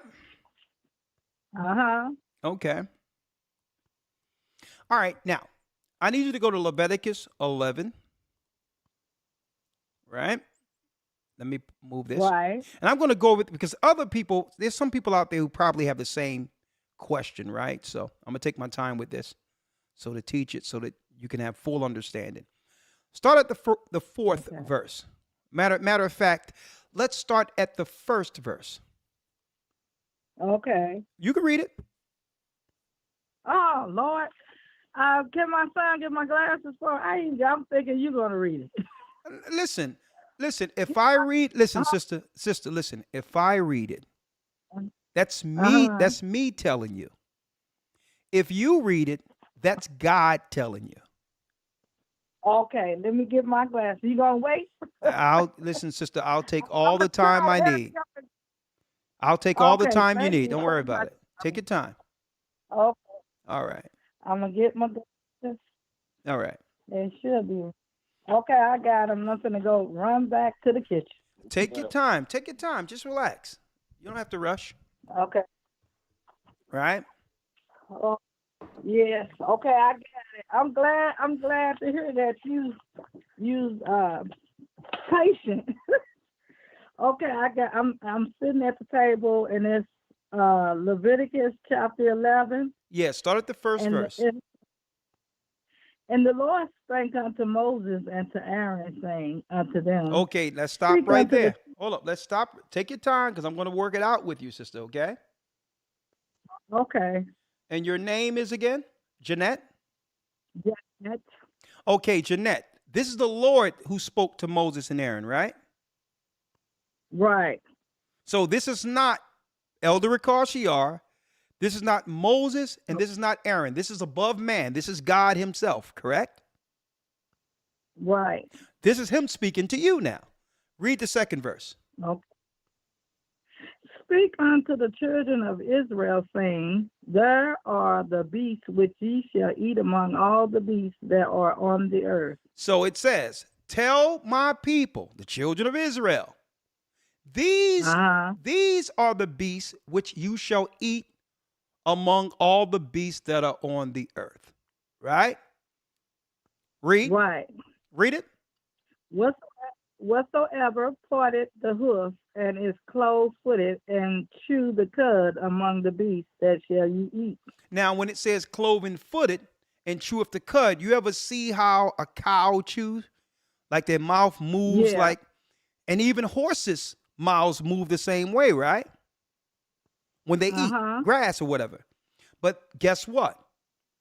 The cow have a cloven foot, which is a split foot. A horse doesn't. Yeah. So even though they both chew the cud, the horse is unclean, yet the cow, sheep, lamb, goat, they're clean.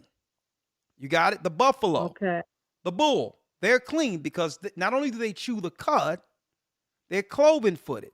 Even the camel. The camel chew the same way, chew up the cud, the same way as a goat, lamb, sheep, but yet it doesn't have that split hoof, so you can't eat it. So God made it clear. Here's the animals you can eat, and these are the animals you stay away from because I made them for something different for you. Right? Some of these you can ride, but you can't eat. You got that? No. Now it's going to go through it. Read the fourth verse. It's going to make it clear. Read. He said, nevertheless, these shall ye not eat of them that chew the cud, or of them that divide the hoof, as the camel, because he cheweth the cud, but divided not the hoof. He is unclean unto you. So if there's someone bring you some camel soup, you can go to Leviticus 4 and you'll say, well, hold up. God said don't do that. Right? It's unclean. Right. Right? Go ahead. Let's go to the fifth verse. And is that the coonie? That's the raccoon. Go ahead.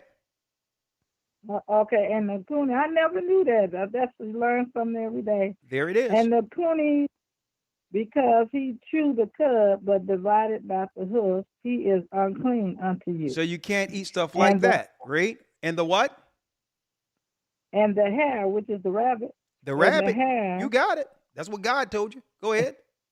And I love rabbit. It said because he chewed, and the hare because he chewed the cud, but divided not the hoof, he is unclean unto you. So God said and no. The swine, read.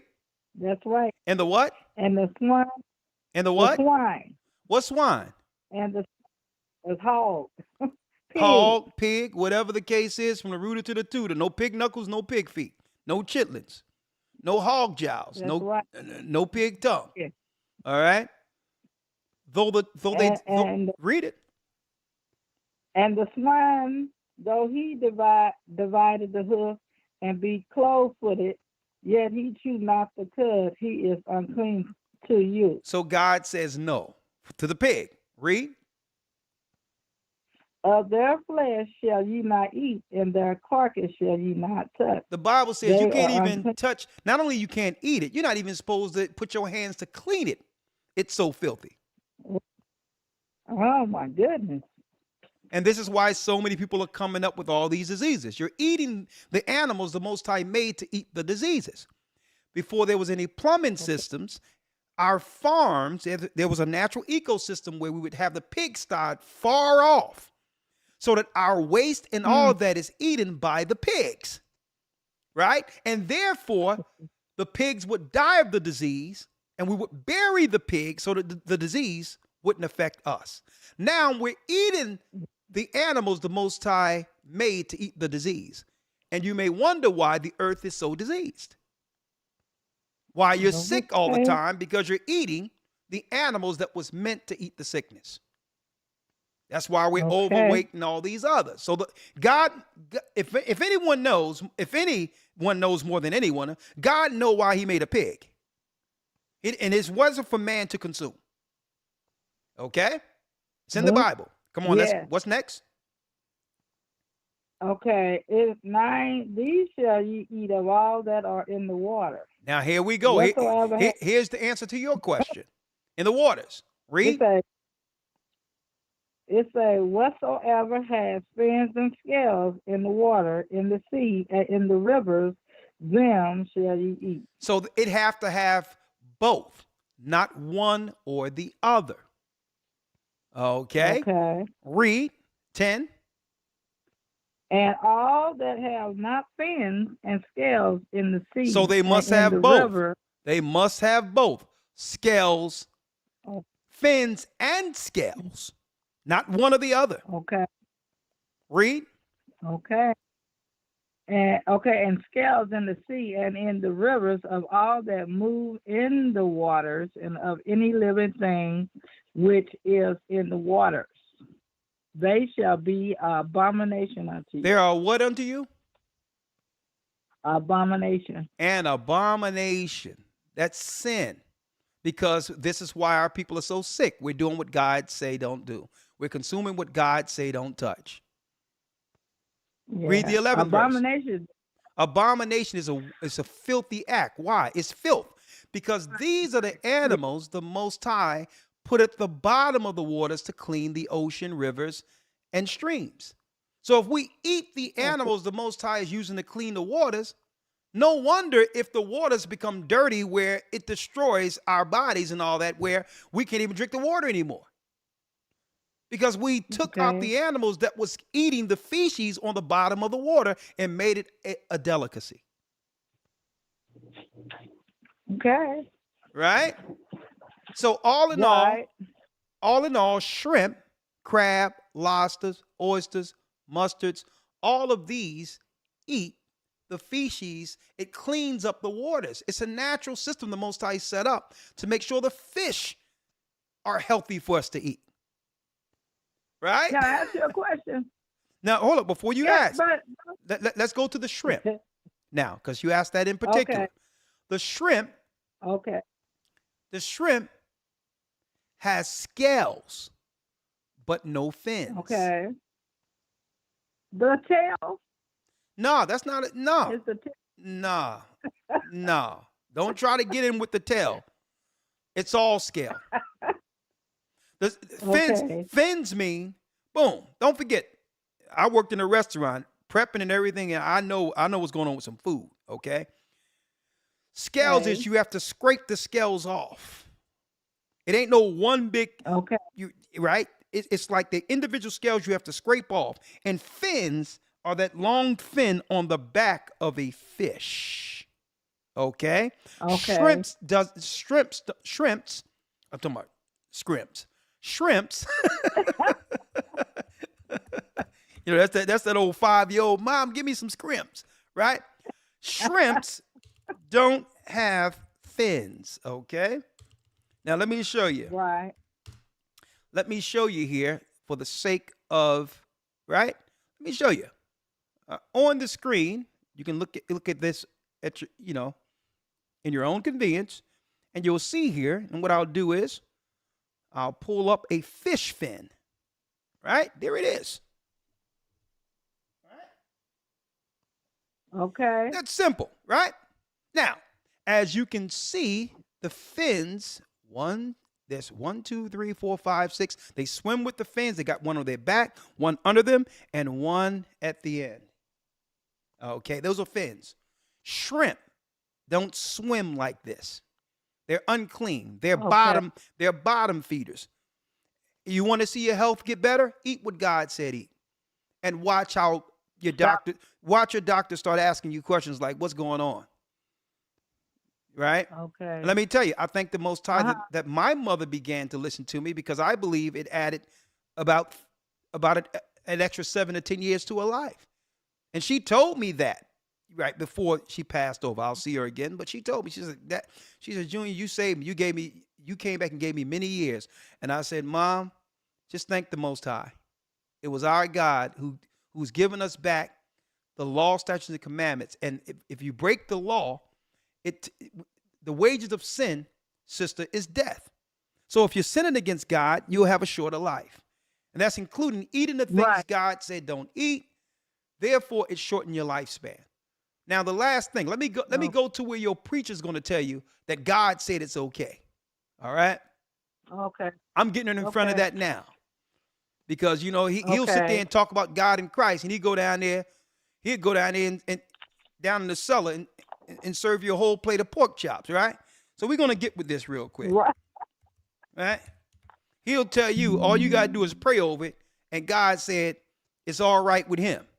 But we're going to straighten that out right now, right? I need you real quick, sister, to go to 1 Timothy, the 4th chapter. 1 Timothy. Okay. Okay. That's in the New Testament. Take your time. Okay. Is that here? Hebrews? Let me see. Yeah, it's near it there. Ain't near. I'm trying. It's near there. It's what you got here right before Hebrews. A few books before Hebrews, you'll see Timothy. Okay. My son helping me out. Oh, take your time. We're gonna get it for. Hey, that's a great son of yours. Let's go to rushing me. It's right. No, take your time. It's right after Thessalonians. You have Corinthians, Ephesus, Ephesians. You have Galatians.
Okay, I'm going to come temporarily through here real quick, okay?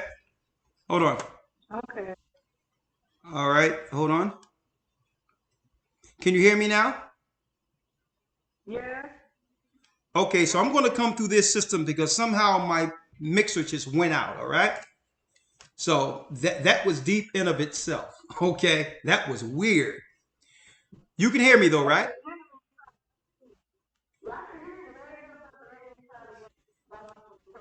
Okay, well, hey, we've overcome the enemy because I got something going on right here. Don't worry about it. Oh, all right, I'll do it this way. I've never seen this happen ever again.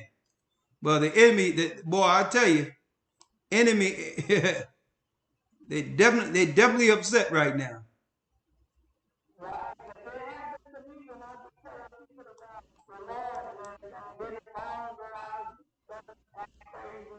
Okay. Well, I'm going to do this with you from I'm using the computer volume because I'm going to as long as you get this, I don't care, okay? All right, I need you to read Timothy the first chapter. The fourth chapter in the first verse. The fourth chapter. Yeah, read that.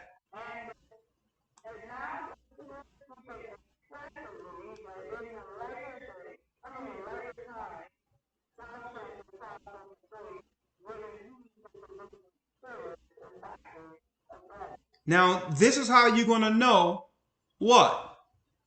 At the end times, we're living in the latter times, and that people will depart from the faith, giving heed to seducing spirits and doctrines of devils, trying to trick you out of following God, right? Seducing spirits.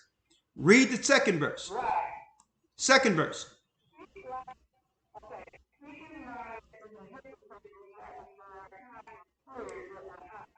Now, here are the things that the Bible is expressing is what? Seducing spirits and doctrines of devils.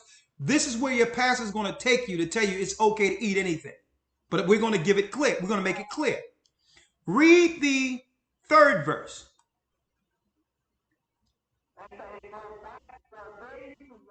Hold up. Let's stop with that. Forbidding to marry. What religion has it where you can't be a priest unless you decide to be single?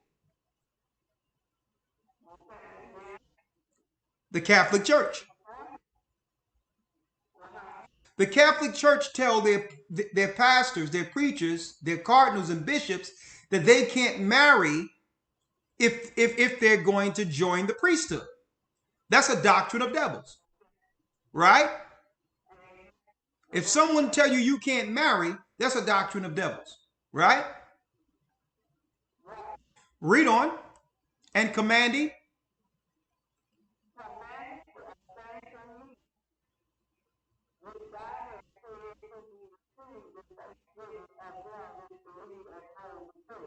Now, when it says another doctrine of devils, if someone try to tell you you can abstain, that you have to stop eating meat, which God created to be received with thanksgiving, right? So preachers will go here and say, if someone try to stop you from eating pork, that's a seducing spirit. They'll tell you that. But did God give man pork, shrimp, crab, or lobster to be received with thanksgiving? Yes or no? Because he said that he gave you the clean animals to eat. Those are the animals that can be received with prayer, not unclean food. See that? Now I'm going there because this is where your preacher will tell you that it's okay to eat swine when God never gave you swine to be ate with thanksgiving. You can't pray over what God said is unclean. See that? Now read the fourth verse.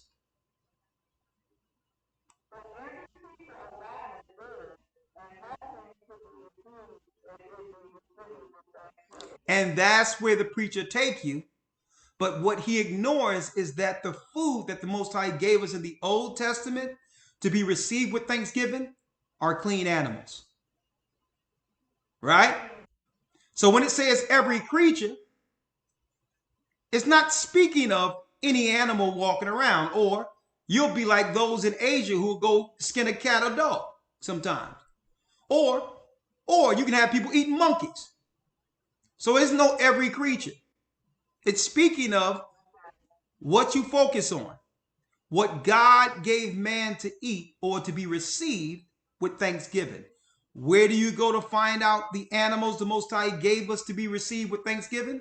You go to Leviticus, the 11th chapter, and look at, and you're able to consume the clean animals. Easy? And guess what? There's so many good things you can eat out of clean animals. You don't need the unclean animals anyway. Okay? So hey, I take the same seasons and all that I used to use for the unclean food, and I use it for the clean food, and it even tastes better. It tastes even better. All right? Well, bless you.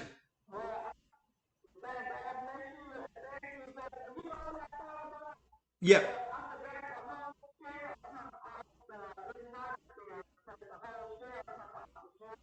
The whole shell comes off, including the tail.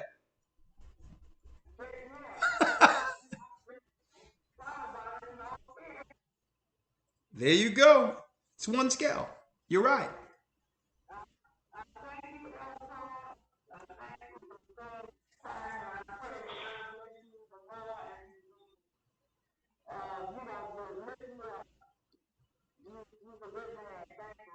Oh, thank you. All praises be to the Most High. And just get rid of that clean food to live longer.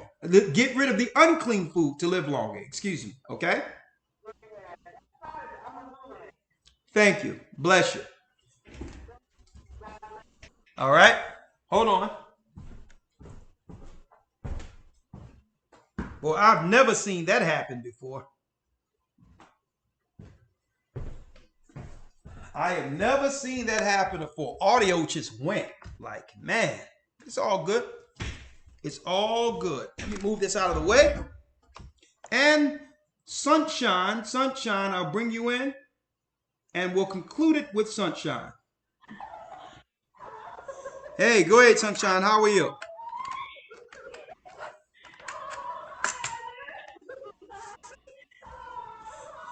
Shalom, sister. Let's go. Let's do it. Break it down.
Come here, Charlotte.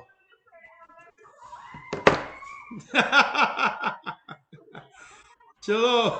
You something else, yeah. All right, all right, all right. Kwam Yashala. Bless you, bless you. There it is. There it is. All right. Praise the Most High.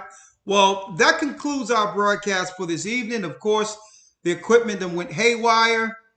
I have no idea. I've never seen anything like this before, but I'm glad we were able to actually get out that last phone call before this particular lesson or this particular broadcast concluded. With that, support the work. Keep in mind that a nation divided against itself cannot stand. And also, when it comes down to it, we must really understand the divisive politics and the New World Order. The New World Order is an order against the awakening. Who are we? We're the children of Israel, and we are back. May the Most High be with you. Stay prayed up. Sin not. I'll see you Friday on Patreon, Saturday for the Sabbath, if it be the Most High's will. And of course, that's right, week 3 of your Hebrew and Bible Academy, in which we go into the promised seed. Who are the true children of God? Well, be there Sunday and do what? Experience the detailed lesson with the Gathering of Christ Church. Myself, Elder Lawyer, and of course, Shapat with the news. Go to historytimes.org. Thank you, Elder Iraq. Thank you, Dell. Thank you, brothers and sisters, for all you do to support this work. Share the knowledge. Shalom.